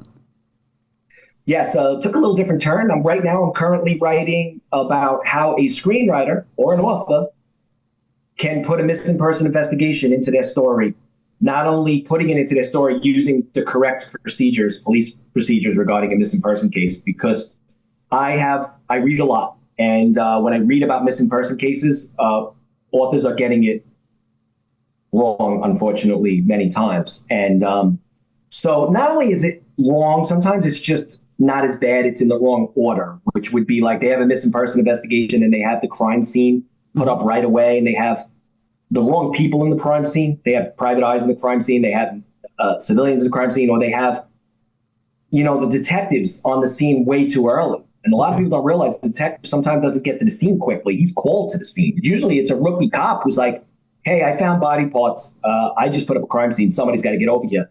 And if there's body parts in the street, or not in the street, it's a bad example, in the park somewhere, it's not like those things have probably been there a long time. So, yeah, the detective's going to get there, but I don't think he's going lights and sirens. So, I put that in. And, I speaking with authors from, Sisters in Crime, and they'll send me their manuscripts. And when I look at their manuscripts, I'll tell them what they have correct in their next book, which would be, okay, wow, you got this right. This investigation, you got this correct. Or I'll tell them, okay, you're talking about fingerprints being taken from a body. That doesn't have to happen within 30 seconds. That could wait. We could do that later. That's going to go to the medical examiner's office, the bodies. So I said, you have it right, but you have it in the wrong order. So I'm writing in my book what an author can put in that is correct and interesting. And it's a guide.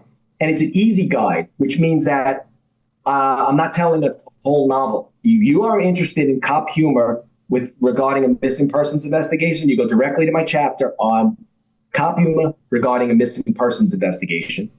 And an example of that would be, I had a detective who worked for me who was assigned a case, went to the door, no answer at the door. He couldn't find the woman. He made the report, left. The family called the next day and said, my mother's in the garden. Did anybody see her? She had died in the garden.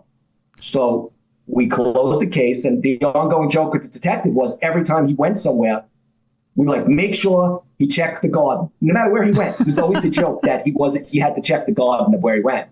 So anyone who worked with him were like, you have to make sure. They're like, I know, he's got to check the garden of the house. So that's an example of cop humor that made it in. So if somebody could take my story and write an awesome book, I think it's great. Take my stories, take my experience, put in your book, put in your screenplay. And I would love to hear about it down the line. Like, I put that story in. That's why I'm writing it. So you could put it in your story and do well with it. Take my experience and you write it. Excellent. All right. Well, All in a Day's Work and Officer's Accounts, 20 Years NYPD is available right now. We have a link in the description of this program. John Ferriso, I want to thank you so much for being with us today. Great, Tim. Thank you for having me on. Thank you. Folks, it's time now for us to lighten things up a bit. It's time now for Dumb Crimes and Stupid Criminals. It's Crayon News story time.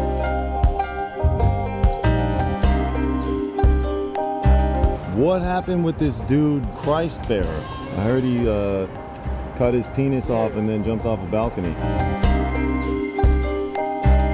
Suspect pulls gun from butt, shoots twice at Denver police. What is your emergency? I need help. And what's the problem?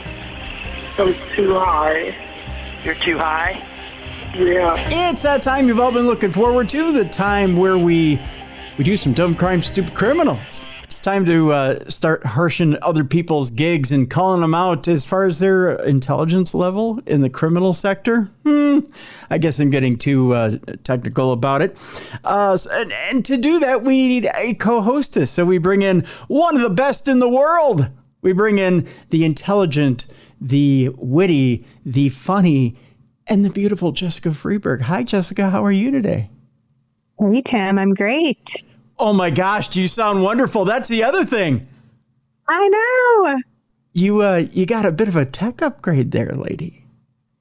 I did. I figured it was time to get an actual real microphone instead of my little earbuds. Yeah, no, it sounds wonderful. It sounds wonderful. Yay. Yeah. I mean, you're blowing my ears out here. I got to adjust your level. There we go. No, you're good. You're good on your end.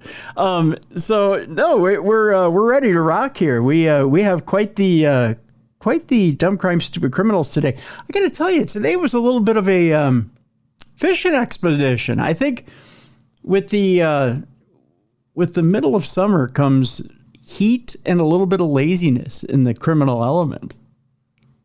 That could be. Do you think maybe they're taking vacations? I think so. I think this is cabin season for criminals. Yeah, I think they kind of, they sleep in later. They get all cozy in their bed, and you got AC. They're off fishing. You go up to the cabin for a week, and no, probably not. I digress. And there's a lot going on in the news. I suppose they're big news watchers, the criminals are. They might be. You never know. I mean, they don't strike me as big news watchers, but they could be. If I were a criminal, I'd probably be watching a lot of news just to get the 411 on what's going on out there. See if your face is on it. Yeah. I don't want to I want to see my name in the lights. That's just me, though. I'm a little vain that way. We'll start off in Southern California here, Jess. That's what we're going to do today. I like to start it off with something that kind of splashes, right? A little something that, not literally, because this is kind of a literally splashes type of story, but something that kind of hits hard. And this one really hits hard. It has to do with a domestic dispute in Southern California that ended in a samurai sword attack. Oh, no. People, just put the weapons down. If you're going to fight with these two fists. Isn't it Friday where not John Singleton, good God, no, what's his name? Is it Craig? The guy who said Craig, Ice Cube's dad, he says, you fight with these two fists, Craig, right? You don't need to put the gun down, Craig, right? And he tells him, you got to fight with these two fists, Craig. I don't know. That's all I remember of Friday. I was high too. Weren't we all back then? I think so. I mean, I saw the Fridays. There's 2 or 3 of them, right? How many are there? There's 3 of them. Yeah, I saw them all. Yeah. My nephew, who's getting married this fall, he was a little kid at the time, and he used to call the third one Holy Moly Christmas Donut or whatever it was. Holy Moly Donut Shop. That's what it was. He used to call it Holy Moly Donut Shop. He used to say, and he used to look at my stepdad and say, Gampa, put on Holy Moly Donut Shop. That's all I knew the third Friday by for the longest time. Holy Moly Donut Shop. That's funny. Yeah. Holy moly. Well, they weren't fighting with samurai swords. What is it with these samurai swords lately? I don't know. One woman was killed and 2 others were hospitalized after what appears to be a domestic dispute that prompted an attack with a samurai-style sword Thursday afternoon in San Dimas. Say that 10 times fast. Samurai-style sword attack in San Dimas. I cannot. I'm just going to let you do it. Wasn't San Dimas where Bill and Ted's Excellent Adventure happened? Oh my gosh. It might have been. Whoa, San Dimas. Yes. Yeah. I think it was. Yeah. You have a good memory, sir. Well, I'm trying. Deputies with the Los Angeles County Sheriff's Department were called to the intersection of South Huntington Avenue and Bassett Court just before 3:30 p.m. on reports of a rescue needed. And if you're being attacked with a samurai sword, you definitely need to be rescued. That's for sure. Yikes. In video footage obtained by KTLA, a lone woman with blood on her right leg and hands was seen holding the sword near a parked U-Haul box truck in the 300 block of South Huntington Avenue as authorities arrived on the scene. As deputies approached, the woman waved them down. It appeared as if she wanted to show them the sword, but immediately laid the weapon down and raised her hands when ordered to do so by deputies, which is probably the best thing she could have done all day. I actually have pictures of her. Here, Jess. I know, high-tech, look at that. She's just standing out there. She's got the sword by her side and decides, maybe I should lay this bugger down. You got a little blood on her legs. Yeah, yep. little blood on her legs. Just has a samurai sword at her side, and she just decides, you know what? Maybe I should just put this thing down right now. So, lady's got the samurai sword, decides to put it down. Here's the quote. That female then directs them to the residence on the street where the deputies find an additional female also suffering from lacerations, who was later pronounced dead at the scene. Oh, no. So somebody knew how to wield it. Somebody knew how to take it. That's the that's the narrative in this deal. That, according to Los Angeles Sheriff's Department Lieutenant Daniel Vizcarra at a news conference. As they continued through the residence, an additional female was found in the residence unharmed, who was also transferred to a local hospital due to a medical emergency. According to reporting by KTLA's Rick Chambers, the emergency may have been a heart attack. I'd have one too if you're swinging a sword at me. Yeah, pretty much. Yeah, I'd drop right there. As far as what sparked the deadly violence between at least two of the women, authorities say it is unknown at this time because they only speak Mandarin Chinese, which has slowed the investigation down. I'm shocked it's a woman who was yielding it. Usually it's a guy. Well, you know. It's usually a naked guy in Florida, but... Yeah, you're right. We went to the left coast this time for this. The preliminary investigation suggests that there may be a family connection, but again, because of the language barrier, we have not confirmed that, Lieutenant Vizcarra said. Aerial footage from Sky 5 showed the area on South Huntington Avenue where the U-Haul truck was parked and the samurai sword was in the street, cordoned off with yellow crime scene tape. I always like my samurai swords with a little bit of yellow tape on them. It makes them festive. I don't know. It just kind of does. KTLA learned that interpreters have been sent to the scene in the hospital to help investigators learn more about what exactly happened. Detectives say there's no further threat to the community, especially if you went over to help them move. I'm just saying. By God. Here's a picture, Jess. This is no little sword right here. That's what it looked like lined up next to the truck. Oh my gosh. That is so huge. Thank you. That is no short sword right there. That is a long sword. I just don't even know how you swing that. It's giant. Well, I'm saying so many things. I'm waiting for you to say that's what she said. Yeah, well, that's what she said. But yeah, it takes some practice. That's for sure. Yeah. And I admire any woman who can wield that sword and swing it, if you know what I mean. I would say. But hey, takes all kinds. But she, I don't know, maybe I don't know. I have nothing. I was going to say something clever, but it's not so clever now that I mull it around in my head. Because it is a domestic. It's kind of wild, though. Yeah. I mean, honestly, as a woman, that would not be my first weapon of choice. No? No. If you're trying to get somebody out of the house, what are you using?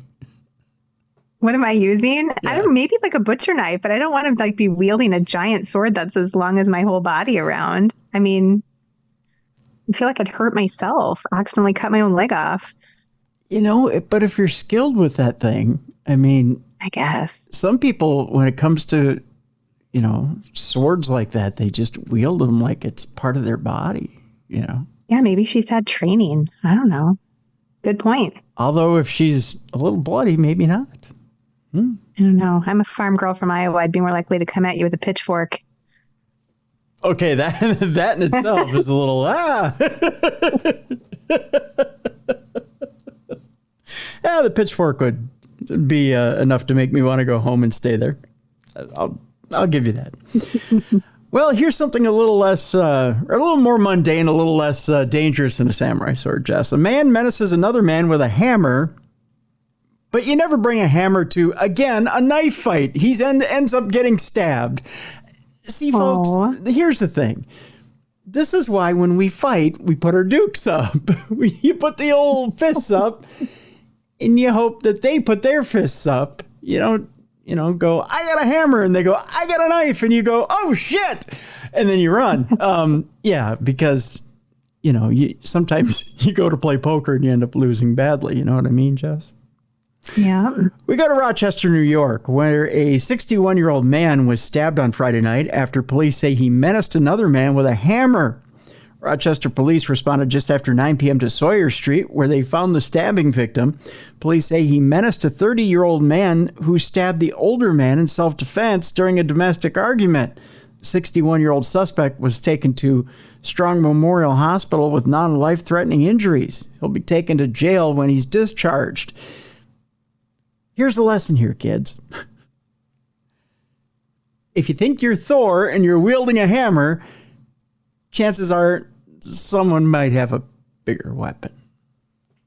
Just say. Yeah. We just shouldn't fight. Yeah. Choose your weapons carefully. Just be nice to each other. Yeah, just be nice. Maybe bring a beer. There's a good idea. Yeah. Bring a beer. That's how you resolve your differences. Right. And then if they still charge you, crack the beer bottle and stab them. See, there's the deal, Jess. There you go. It's a weapon or a peace offering. Weapon or peace offering. I don't know. I got nothing. Our next story has to do... Actually, this next story was sent by one of our listeners, Tony. And by the way, if you have a story for us for Dumb Crimes, Stupid Criminals, you can send it to tim@darknessradio.com. South African police discover a multi-million-dollar meth lab on a farm. Speaking of being from Iowa, you ever grown meth out there on the cornfield? Is that one of those? No, sir. No? We were not cooking that. We were making jam and some tomatoes, but never meth. Never meth, huh? It cooks up just as well as tomatoes, I guess, from what I hear. I mean, you just put it right there on the stove next to the tomatoes when you're canning them. Probably more lucrative, but can also get you in more trouble. It can. I don't know if this is the actual tomato making part or the meth making part. No. Wow. No, that's quite an operation if that's what they're using for meth. Yeah, I'll say. Wow. I got to think that you'd be able to smell the meth from further away than the tomato canning operation. I'm just saying. We go to South Africa, where police in South Africa arrested 4 people, including 2 Mexican nationals, after uncovering a multi-million-dollar drug manufacturing lab on a farm in the country's north. The South African Police Service, or SAPS, I don't know that you want to be known as that. Here comes SAPS. And the Directorate for Priority Crime Investigation, commonly known as Hawks. So you've got SAPs and Hawks. Hawks is much tougher. It is, isn't it? Yeah, I'd rather be a hawk than a sap. It's a funny country, isn't it? Although they gave us Charlize Theron, so they got something going for them. So you got saps, you got hawks. They aided the property in the town of, oh, wow, this is a name, Groblersdal, after receiving information suspicious activity was taking place there. That, according to SAPS, they said that in a statement. After searching 4 structures on the property, police found large quantities of chemicals used to make illicit drugs, including acetone and crystal meth, with an estimated street value of 2 billion South African rand, or $109.4 million. That's all that 2 billion South African rand is worth? Wow. I always thought Krugerrand were worth a lot of money. I don't know my currencies, but that doesn't seem like a very fair trade. No. 109.4 million or 2 billion South African rand. That's not a very good exchange rate. Oh, well. The 4 suspects detained on Friday include the farm owner and 2 Mexican nationals, according to the police service, adding that the Hawks are not ruling out the possibility of further arrests. What makes this different from other seizures is the involvement of Mexican citizens. I believe it is Katigo Mogale, who is the national spokesperson for the Hawks, told Reuters, adding, "It means that our task has just become very difficult. It is not clear if the drugs were seized and intended for South African market or overseas." The Mexican Ministry of Foreign Affairs said its embassy in South Africa had not received the respective consular notification and is in contact with local authorities to find out the details of the case and the alleged Mexicans involved. The suspects will appear at Groblersdal Magistrates Court on Monday on charges of manufacturing, dealing, and possessing illicit drugs. In January, police said around 131 drug labs have been shut down across the country since 2019, adding that during the festive season last year, more than 19,000 people were arrested for drug possession. That's a lot of people in South Africa getting high. That is. That's a big statistic. That's not a big country. South Africa, 19,000 people getting high in South Africa is like 1 million people in Minneapolis getting high. I mean, that's a lot of people getting high. So far this year, the Hawks have discovered 10 secret drug labs and arrested 34 people as they continue their war on drugs in the country. South Africa is dubbed as potentially one of the largest meth consumer markets in the world. Researchers at the Global Initiative Against Transnational Organized Crime highlighted in the 2021 report. It was also described by the United Nations Office on Drugs and Crime last year as an attractive drug transit country. The UNODC attributed the nation's growing market for synthetic drugs to its porous borders, as well as its geography and international trade links. You know, you hear the propaganda about our borders being porous.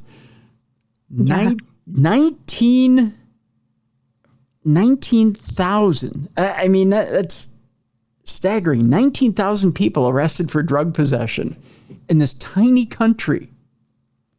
And those are just the ones who got arrested. Right. Imagine how many people weren't caught. Right. Those are just arrests. You're right, Jess. Those aren't the people getting high. Those are the people getting arrested, actually getting caught. Wow. That's crazy. That's out of control. Wow. Speaking of out of control, we're going back to Florida. Yes. Yes. We're coming back to our shores here, Jess. St. Peter's man accidentally, we got the trifecta here. I found a Florida story where we wanted the perfect Florida story. So when I say trifecta, Jess, what do you think of when you think of Florida? Well, someone naked. Oh, we might not have the trifecta here. Hold on. Was he naked? He may or may not be. Okay. All right. Okay. But naked, there's probably a weapon involved. Drunk, yes. Drunk is involved. You got it. That's on our bingo card. Definitely a weapon involved. Yes, that's involved as well. And there's probably a dispute with a roommate, right? Oh, sure. Okay. Yeah. That's all in here. So like the perfect Prego sauce, it's in there. So St. Petersburg man accidentally was shot, killed while drinking and showing guns to his roommate. Oh, no. So we got it. I think we pretty much filled up the bingo card and we're ready to collect our cash. A 50-year-old man died on Sunday afternoon after accidentally being shot in the chest, according to the Pinellas County Sheriff's Office. Deputies say they went to the 8100 block of 49th Avenue North just before 5 p.m. after receiving reports that a man had been shot. According to the Sheriff's Office, deputies found Kevin Bishop lying on the floor inside the residence with a gunshot wound to the chest. Investigators say his roommate, 57-year-old William Tompkins, was also at the scene. It's at this point I need to stop because you've got two men, 50 and 57 years old, who are roommates. Yeah.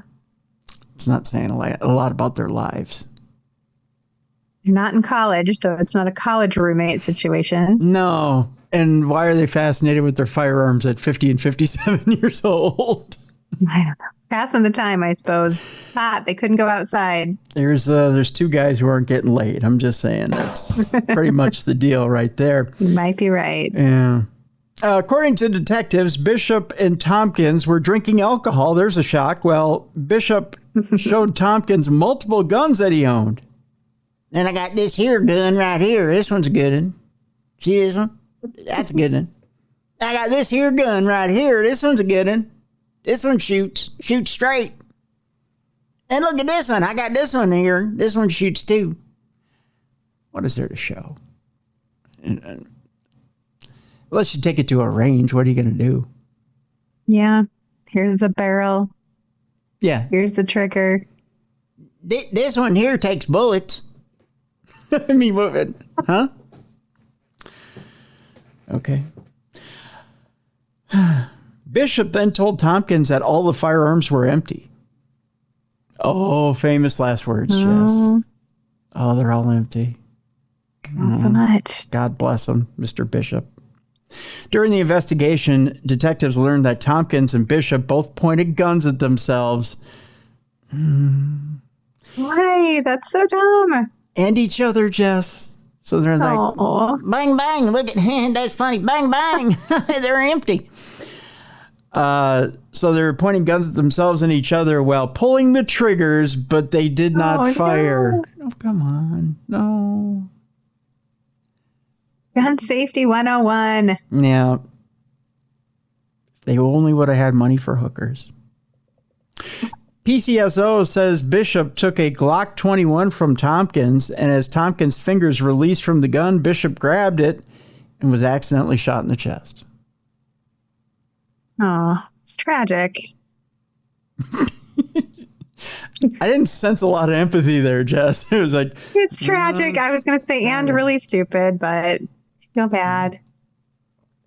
Future Darwin Award winners on our program.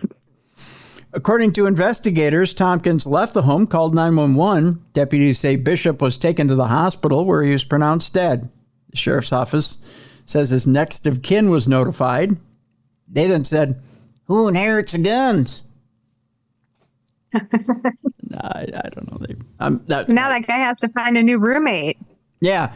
Who's going to pay the other part of the rent? The investigation, by the way, is still ongoing. I don't know how much more you need to investigate. Two guys pulling triggers at each other. I don't think there's a third shooter. Just saying. Yeah, pretty cut and dry. Yeah. Dumb and Dumber. Yeah. Oh, jeez. We're going to stay in Florida for the next story here, Jess. Wonderful. Yeah. We're going to Walgreens. Are you a big fan of Walgreens? Ooh, I like the Walgreens. You got a little bit of everything there. That's true. It's kind of your one-stop shop for whatever you need. You know what I like from the Walgreens? It's kind of the diabetic savior. Those little the soft puffy mints that kind of dissolve. Yeah, those are good. Yeah, and they come in a tub, like a 5-pound tub. I don't know why. Probably so you can, I don't know, die in a diabetic coma. I don't know why they come in a 5-pound tub. But they're good to have by the bedside in case you need them. I don't know why I'm mentioning that, because I need to find something redeeming at Walgreens other than medical supplies and prescriptions. Band-Aids and wart remover. Yeah, well, there's that. Yeah, it's fun. And vitamins. Florida man waits 5 hours in Walgreens, Jess, in their restroom before going on an after-hours junk food raid. That's the other thing that's at Walgreens in the freezer. You can get yourself 4 of those White Castle sliders and some ice cream. Yeah, they got a little bit of everything in there. I mean, honestly, get some of your groceries if you need them, if you're not too picky. Well, you can't be picky because it's like Stouffer's lasagna and a couple of those crappy off-brand meals and like 18 brands of ice cream and what else in those freezer sections. They don't keep a lot. Hot Pockets. Oh, Hot Pockets. That's right. Thank you for reminding me. Hot Pockets. That's all you really need right there. That's true. Oh, and they do have Lunchables. They have Lunchables, and they've got and they've got cheese and bologna and some hot dogs. There you go. You're set. Yeah. Well, no wonder the guy stayed in Walgreens. It's hiding like, out in the bathroom. It's a white trash buffet in the freezer section. So in the fridge section, and you got all the soda and possibly some beer you need, right? Yeah. My God, it's a white trash smorgasbord. Christopher Morgan was arrested long after closing time with his pocket stuffed full of candy, by the way. He went over to the candy section. He probably went and grabbed one of those big tubs of Puff Mints that I was talking about. I mean, that alone's worth $5.99. Yeah. That was too big for his pockets. He had to shove that down his pants. You're assuming he had that much room in his pants. I'm just saying. Probably didn't have room for more than probably like a Laffy Taffy. There. Just saying. Florida man went on a late night junk food and cigarette splurge. Of course, there's cigarettes. So, yeah, he had to roll that up in the sleeve. Inside a closed Walgreens store after purposely locking himself into a restroom, police say. The man, Christopher Morgan, I got a picture of him to show you, was arrested by police just after 3 a.m. on Monday at a Walgreens in New Smyrna Beach with his pockets stuffed full of candy. New Smyrna Beach is a city south of Daytona Beach, a surf hub known for its miles of white sand beaches. There's also a strip club there known as Lollipops. I only know that. I like that name. I know. I only know that because I had a friend who used to dance there. Police say that CCTV footage shows Morgan entering the store hours earlier at 9:40 p.m., where he went into a restroom. Let me show you a picture of Christopher Morgan here. Here's the Candy Bandit right here. Oh. Look at him, looking like he needs a fix. Pretty normal. He does look pretty normal, doesn't he? He kind of looks like he looks like a type 1 diabetic. I'm just saying, if one would look like a type 1 diabetic. The footage then shows him leaving the bathroom at around 2:40 a.m. long after the Walgreens closed at 10 p.m. He waited around for 4.5 hours. Why would he wait so long? Maybe he truly passed out on the floor. That's just weird. That is weird.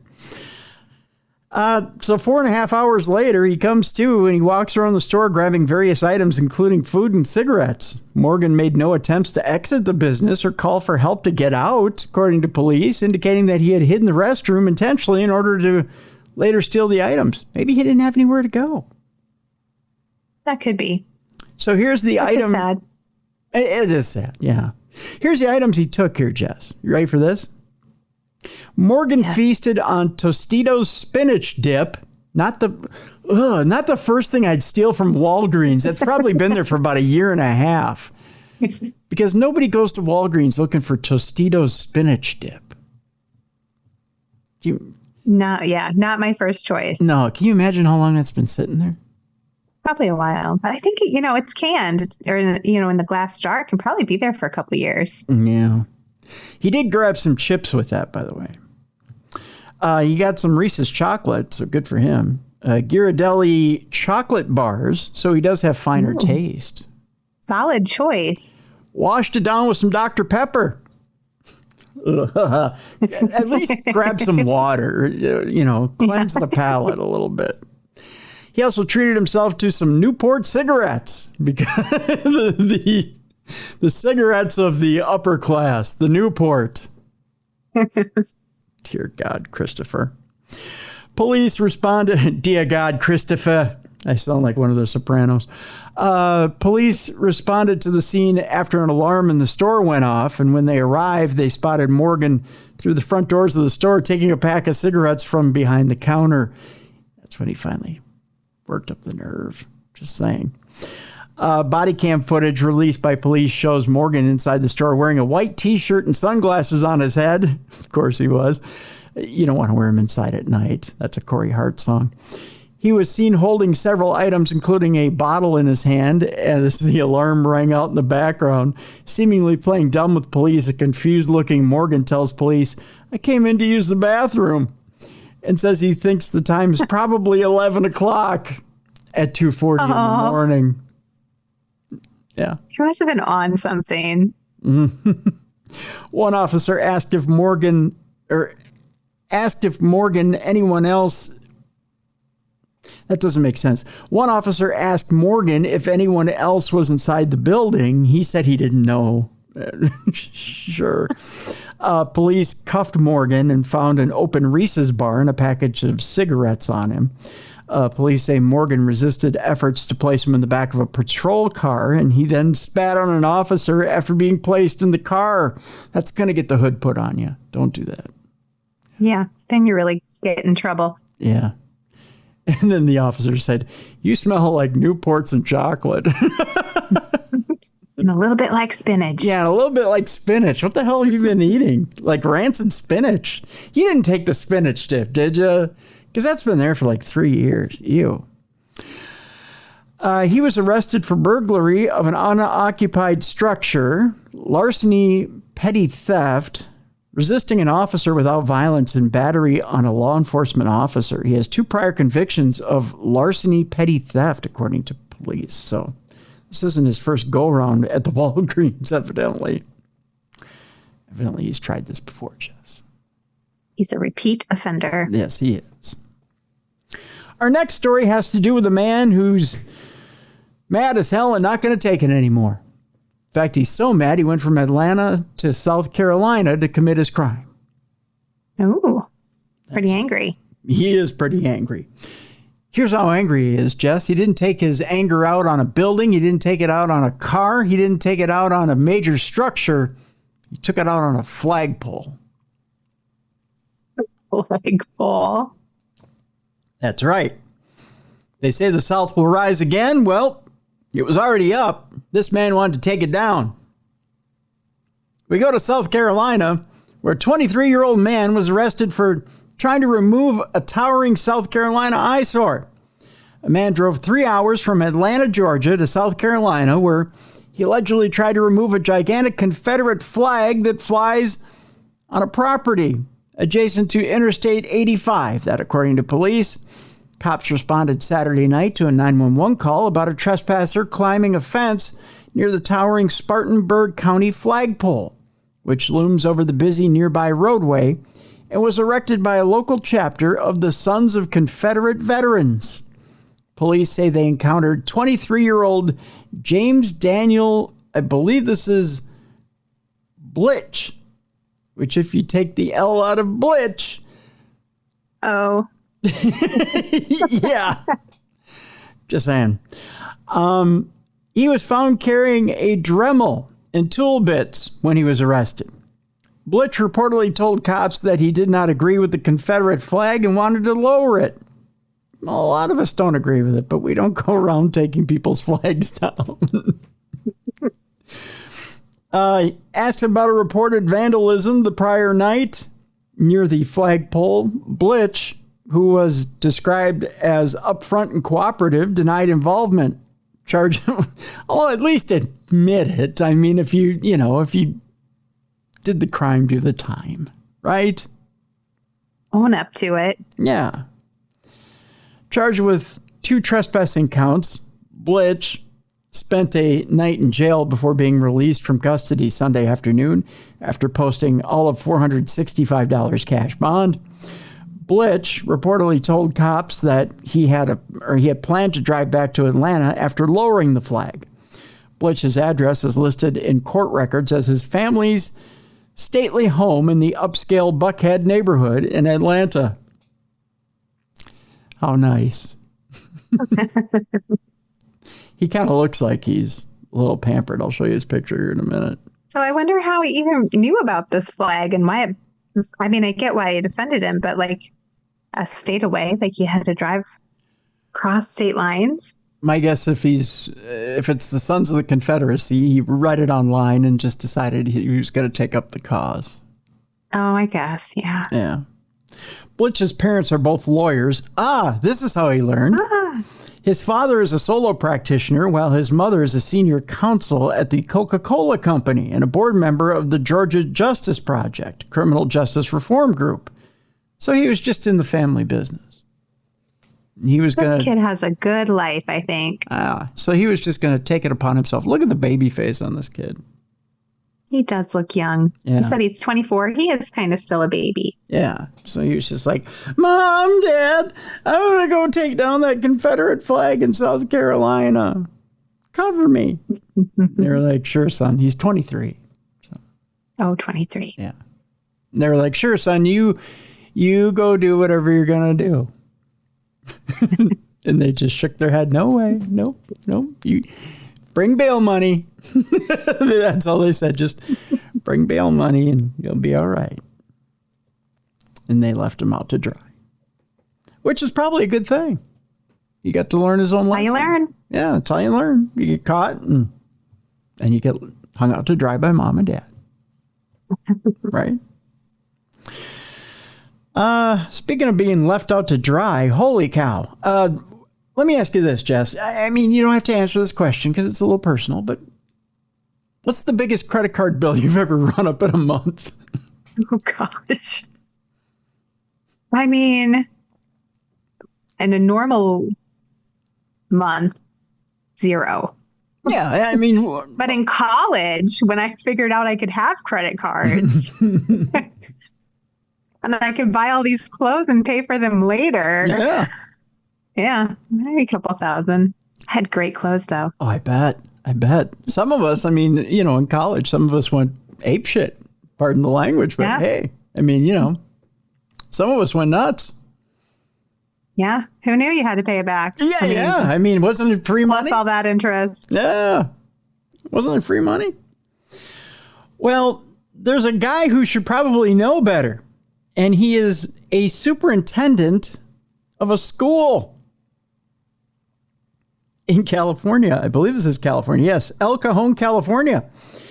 He was given a credit card by the Cajon Valley Union. He was told, spend wisely, spend frugally, don't run it up. Right. Necessary expenses. Right. Necessary expenses. Probably business expenses. Right. Maybe a lunch if you have a training, a hotel room, if you have to go somewhere. Right. And by all means, if there's some perks with it, maybe use the perks for yourself. But don't get crazy, right? Don't get nuts with this thing. Well, a Cajon Valley board member is questions the superintendent over his $19,000 a month credit card bill. What? $19,000? $19,000. Dang, what's he buying? Let's find out. Because I can't believe... what do you run up $19,000 a month on? That's just not sales at Express. No. In 22 months, Cajon Valley Superintendent David Miyashiro spent $400,000 on his district credit card charges. How do you think you're not going to get in trouble for that? I don't know how you think that's just going to wash over. Nobody's going to notice. No. $400,000. Right. El Cajon, California, from May of 2022 to the beginning of March of 2024, Cajon Valley Union Superintendent David Miyashiro averaged $19,000 in purchases on his district-issued credit card. In all, according to credit card statements obtained by CBS 8 through a state records request, Miyashiro racked up nearly $399,821 on his district credit card during that time. Superintendent Miyashiro spending for the Cajon Valley Union School District includes thousands of dollars for professional conferences and memberships in education associations, as well as tens of thousands on private tours, airfare, hotels, fine dining, and catering. Wow. Okay, so he's just going to conferences and full vacation mode. Oh, yeah. That's crazy. Rounds of golf, massages. Anybody want to stay at the Four Seasons? Oh man, give him the suite, open bar. Yeah, baby. That's the life. That's wild. Miyashiro's credit card pulls from public dollars as part of the district's $300 million budget to serve its 18,000 students. Well, he got 400,000 of it. Can't even imagine the thought process. I had to get a hotel room once for a conference I was going to for work, and I was all beside myself because the only rooms that they reserved for us to use were ones with double beds. I'm like, I'm only one person. I just need one single bed. It has to be so much cheaper for me to go single bed. I don't need all this room. I feel so bad spending this much money. And he's like, $400,000 later. Yeah. No, crazy. 400 grand, no big deal here, Jess. Come on.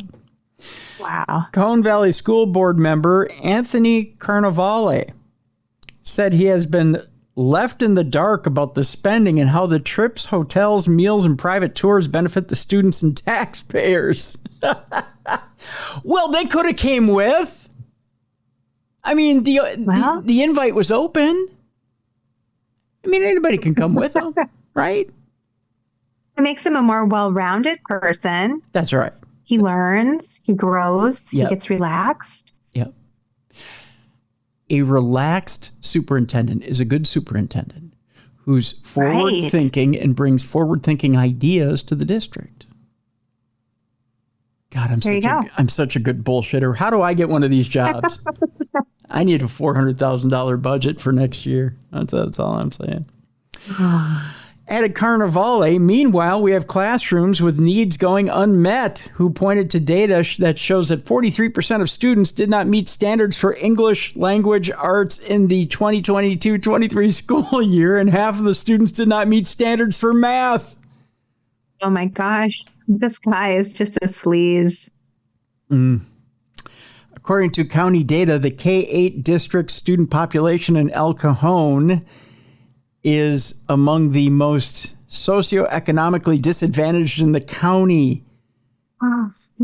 In the 2022-23 school year, nearly 3/4 of the district's students qualified for free and reduced price meals, and 1/3 of the students were English language learners. Boy, that's embarrassing. Could this money what a be jerk. Yeah, right? Could this money be better put to, or better, let me try that again.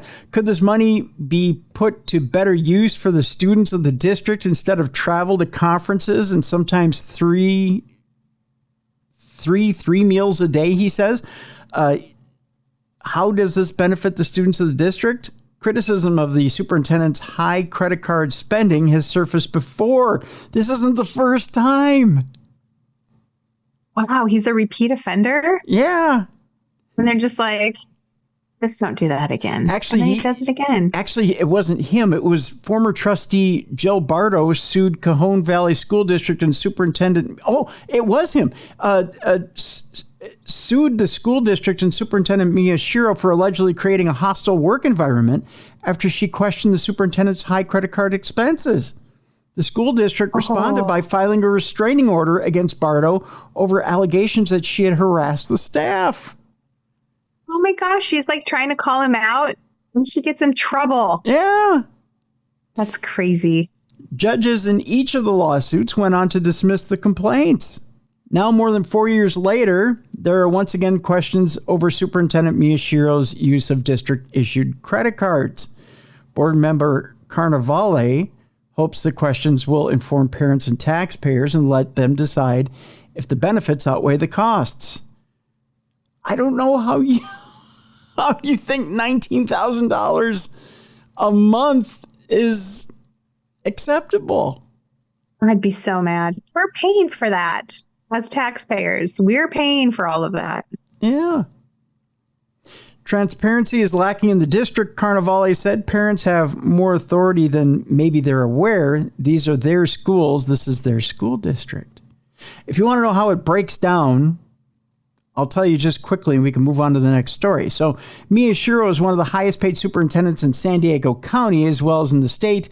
His most recent contract says Miyashiro receives $800 a month for a car allowance and a $300 monthly allowance for business-related expenses. he gets $1,100 a month in perks. Okay? And that's not including his salary. His salary, Jess, is $408,000 a year. Wow. That's bananas. And the teachers are probably not making anywhere near. Probably not.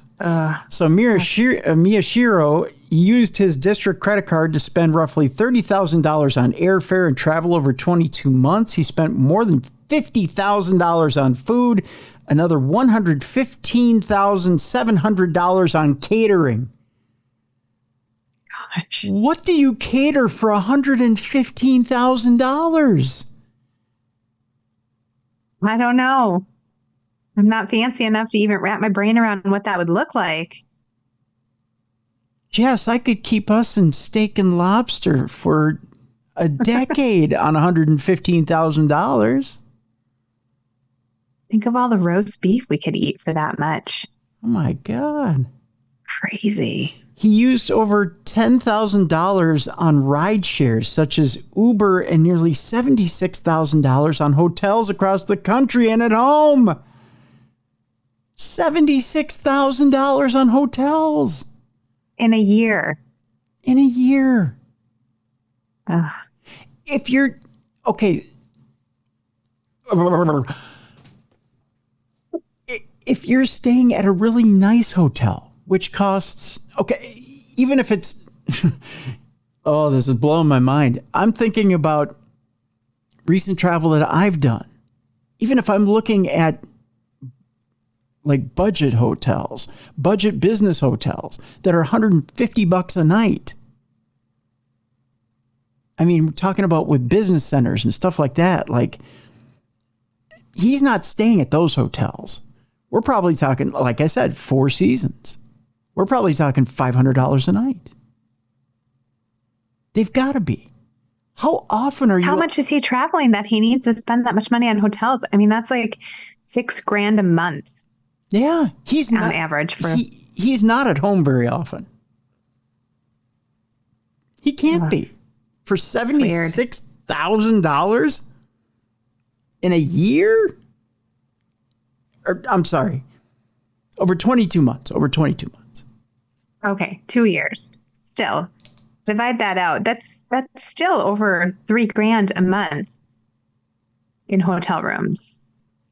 According to the San Diego County Office of Education, Superintendent Miyashiro makes $407,922 a year, only $68 a year less than San Diego County Superintendent, and $25,203 less than the San Diego Unified's Superintendent. That's insane. I'm shocked at how much superintendents make. I'm sure it's a tough job, but that seems crazy. The man makes entirely too much money for his position. Well, and then add another $400,000 on it that he spent on a credit card. Well, yeah, look at the perks. Yeah, look at the perks. He made $800,000 last year. Yeah. But to do all that and then get away with it and then be like, oh, well, I don't see what the big deal is. And get away with it twice. And they still haven't sanctioned him at all. He's still spending the money. Yeah, as a parent in that district, I would be furious. You know what I'd do? I'd go to his door and I'd say, where are we going on our next trip, boss? That's what I'd say. Because obviously he's spending your money. You got to get some of that back. Those are your tax dollars at work. Those are your tax dollars going out the window. That's unbelievable. I can't believe that. That's crazy. Let's move on because I'm going to tear what's left of my hair out of my head or my chin. I don't know. This one got us kind of fired up. Yeah, that's crazy. I'm trying to get to my next story here, but it doesn't want to let me. It's like, focus on this. Focus your rage and your hate. These are what lead to the dark side. Speaking of, we go from excess on dining in hotels and spending all that money on dining in hotels and whatnot to not spending a dime on dining. Okay. We're going to talk about a woman. Dine and dash? Dine and dash, yes. We're going to Florida. That's right. We're going back to Florida, Jess. We're going to talk about a woman who is accused of dining and dashing. She just made one mistake, Jess. Can you figure out what the mistake was? You forgot to pay? Well, there's that. But there's a key element. When you're going to dine and dash, when you're going to get away with the ultimate crime, you just want to do one thing. You don't want to leave any evidence behind that you were ever there. Oh, did she forget her purse or something? Yes, she forgot her purse at the restaurant as she left. We go to Panama City Beach, Florida, where a woman was accused of dining and dashing at a Panama City Beach restaurant last week. She was busted after realizing she left her purse inside. Video captured by TikTok user at MissyP711 shows the moment an alleged dine and dasher demanded her purse. Yes, she went back for it, folks. That's ballsy. After mistakenly leaving it in a Longhorn Steakhouse restaurant after she bolted from her bill. Wouldn't you have somebody else go back and get the purse, Jess? I think I would send someone else for it, yes. And wouldn't you wait a couple weeks? Wouldn't you give it time? No, because your driver's license is in there. So you're busted if you leave it. Yeah. Or even, if you go back and get it and they're like, you forgot to pay your bill. Oh, I'm so sorry. Let me take care of that. I forget. I totally forgot. I thought I paid and Or you make something up. I got a phone call. My child had to be rushed to the emergency room. Right. And you just make something up. Exactly. Yeah. You don't, you don't do that. An employee is heard notifying a party of 14 that their table is ready. But the woman who captured the video asks for just a moment, presumably to witness the altercation going down at the hostess stand. Dined and dashed, but the idiots forgot her purse, the text on the video reads. So the manager was holding her purse. The accused thief is heard yelling at the restaurant manager, demanding her bag back as a man with her attempts to calm her down. He is heard telling the woman to chill out as she screams that the employee has her shit. The TikTok video has racked up more than 7 million views with nearly 700,000 likes. Dozens of users commented, well, underneath the post, with another user jokingly wrote, dinner and a show. The witness said after fighting and screaming with the manager, it is believed that the woman ended up paying her tab, as she should have. Right. If you're dumb enough to leave your purse behind and come back for it, you're stupid enough to have to pay for your meal. I'm not saying, she should have paid anyways. Don't get me wrong. She shouldn't have dined and dashed to begin with, but, you should probably pay. It's that time now for our Not Safe for Work part of the program, and the way this all works is you're going to take your kids out of the room right now. We've already swore 4 times during this program, so they probably shouldn't have heard it anyways.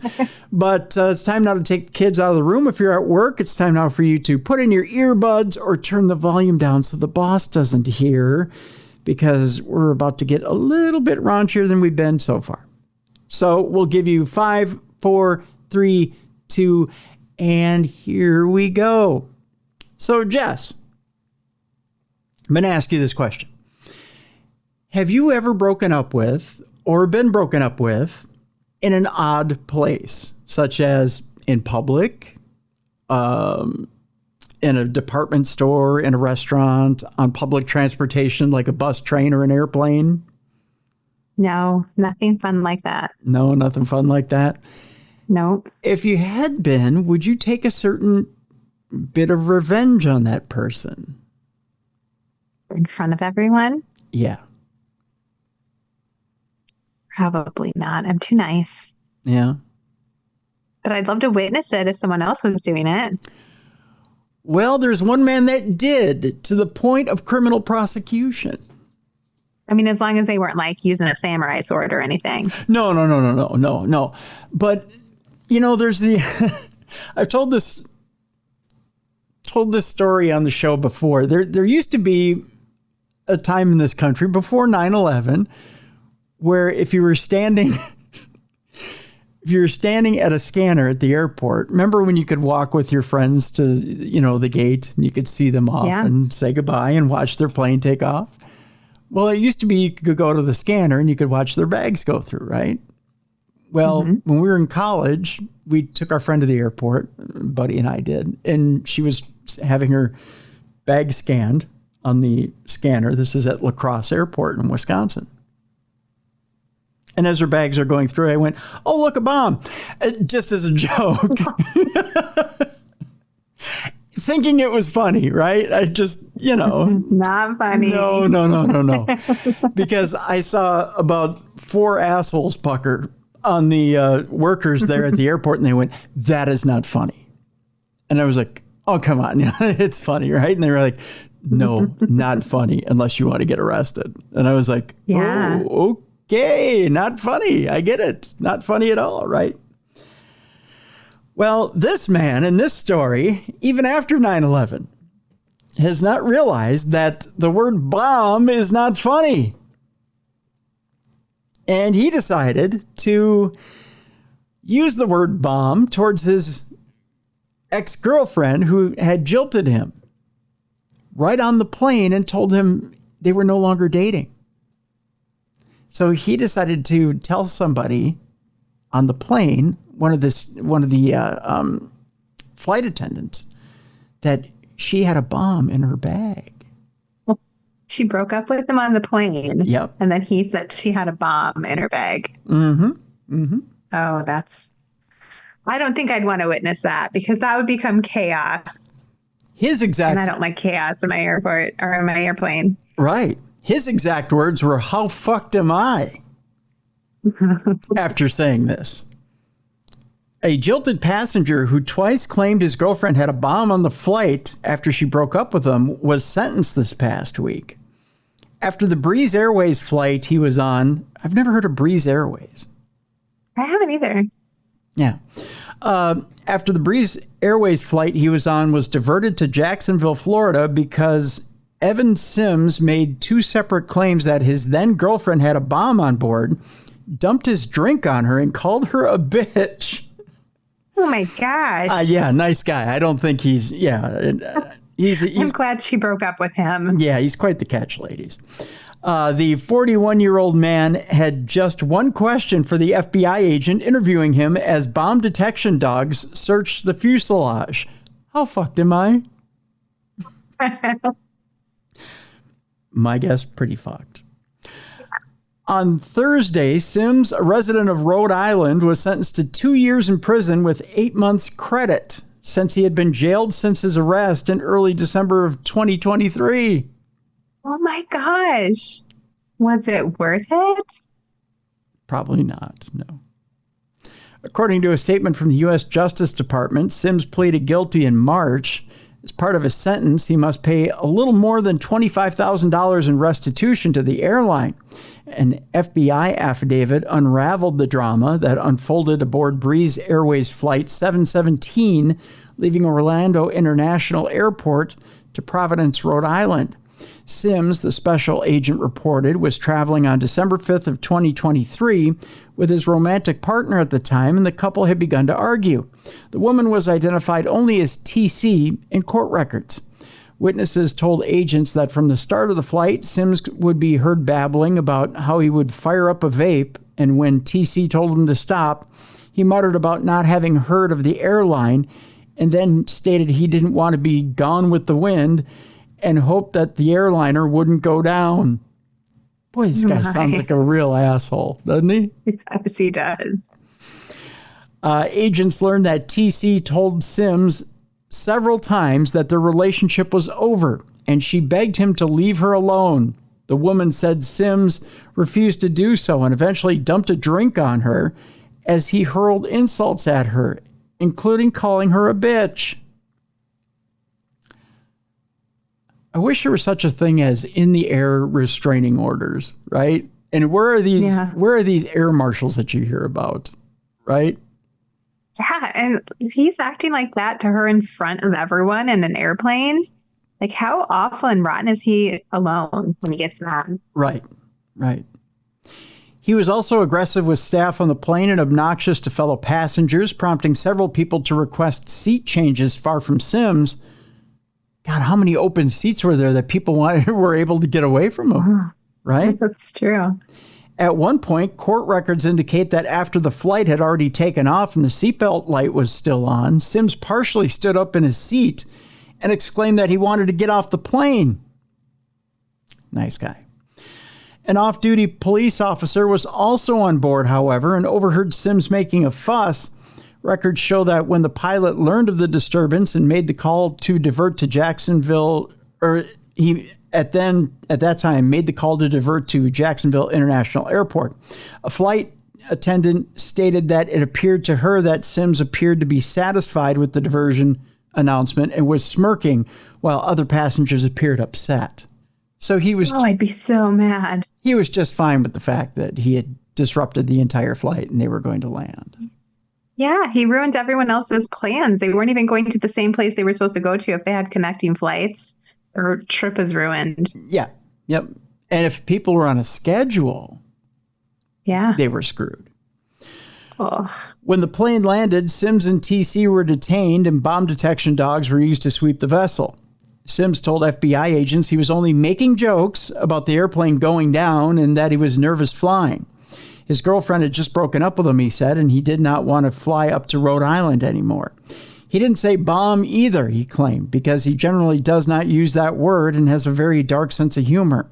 Sims did not think he would say the word bomb, but suggested he said calm, and that passengers misconstrued what he said.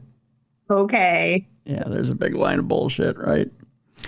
He told the FBI that he was only human. However, he could have used bomb on accident one time, but definitely not twice, he said. Once was enough, buddy. Yeah, that's right. As the interview wrapped up, that's when Sims turned to the agent and asked how much trouble he was in. How fucked am I? He said, according to the affidavit. When Sims was sentenced on Wednesday for his behavior aboard the Breeze Airways flight, Jacksonville NBC affiliate WTLV reported that he expressed remorse and said he had been drinking too much. I think he's just an asshole too much. That's his problem. In a sentencing memorandum provided to the federal judge overseeing the case, an attorney for Sims expressed that Sims desperately wanted substance abuse treatment and mental health counseling to be part of any sentence he receives. He just didn't want to go to jail. Yeah. He has an excuse. That's right.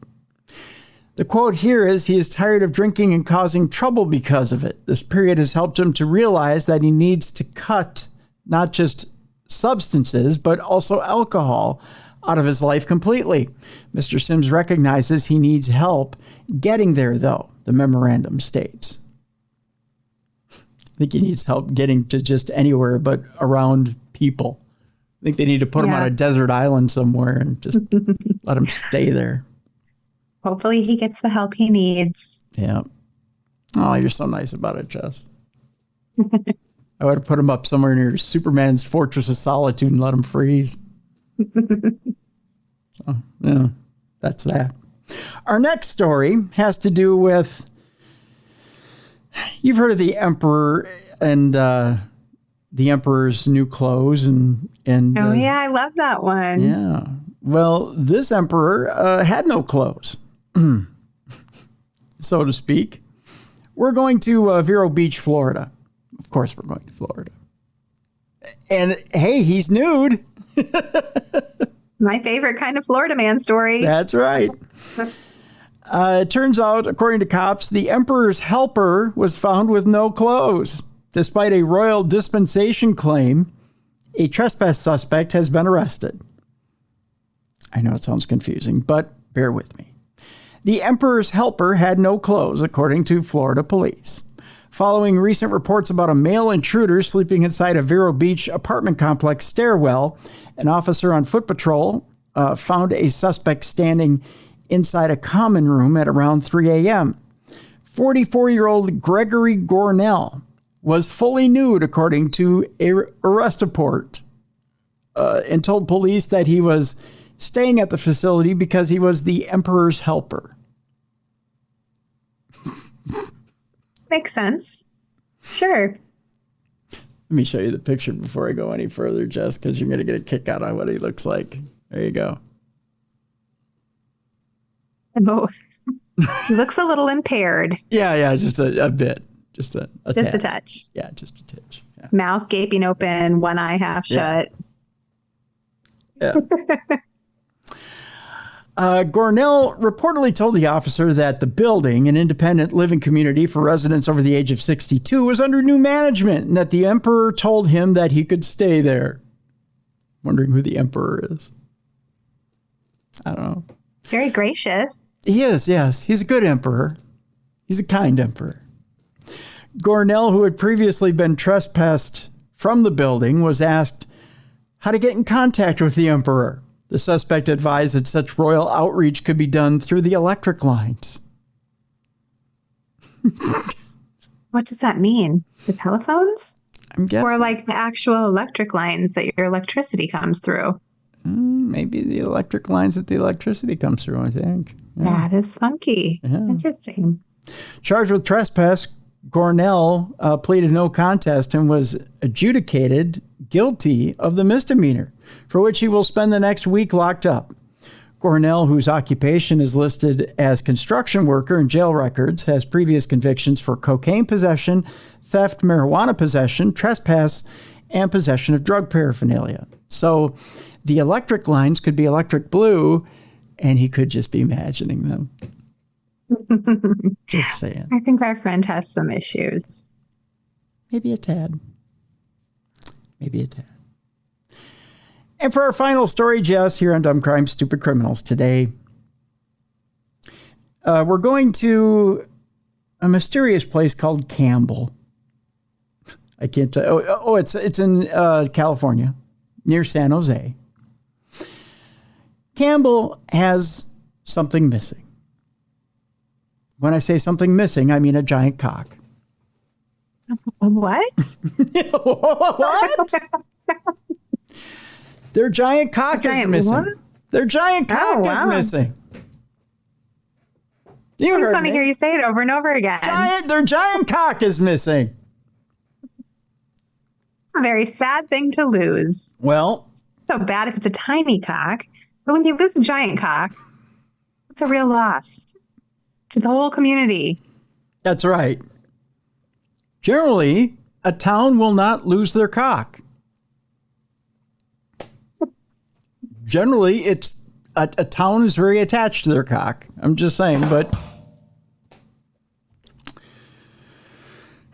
we go to Campbell, California. The Campbell Police Department recovered a missing giant metallic rooster from a homeless encampment on Friday. Police said it had been stolen from a local home improvement store the day before. Campbell Police Department said the decorative rooster was reported stolen from California Home and Garden in Campbell. Reports were of two unknown male suspects who had a little bit of cock envy. Stole a large rooster from the business on Thursday afternoon. Earlier on Friday morning, police received a tip that the rooster had been spotted near the homeless encampment on Roosevelt Park in San Jose. With the help of the San Jose Police Department, the rooster was recovered and safely returned to California Home and Garden. Campbell Police Department said they were unable to identify the two men responsible for the rooster theft. Don't go around handling other men's cocks. Just saying.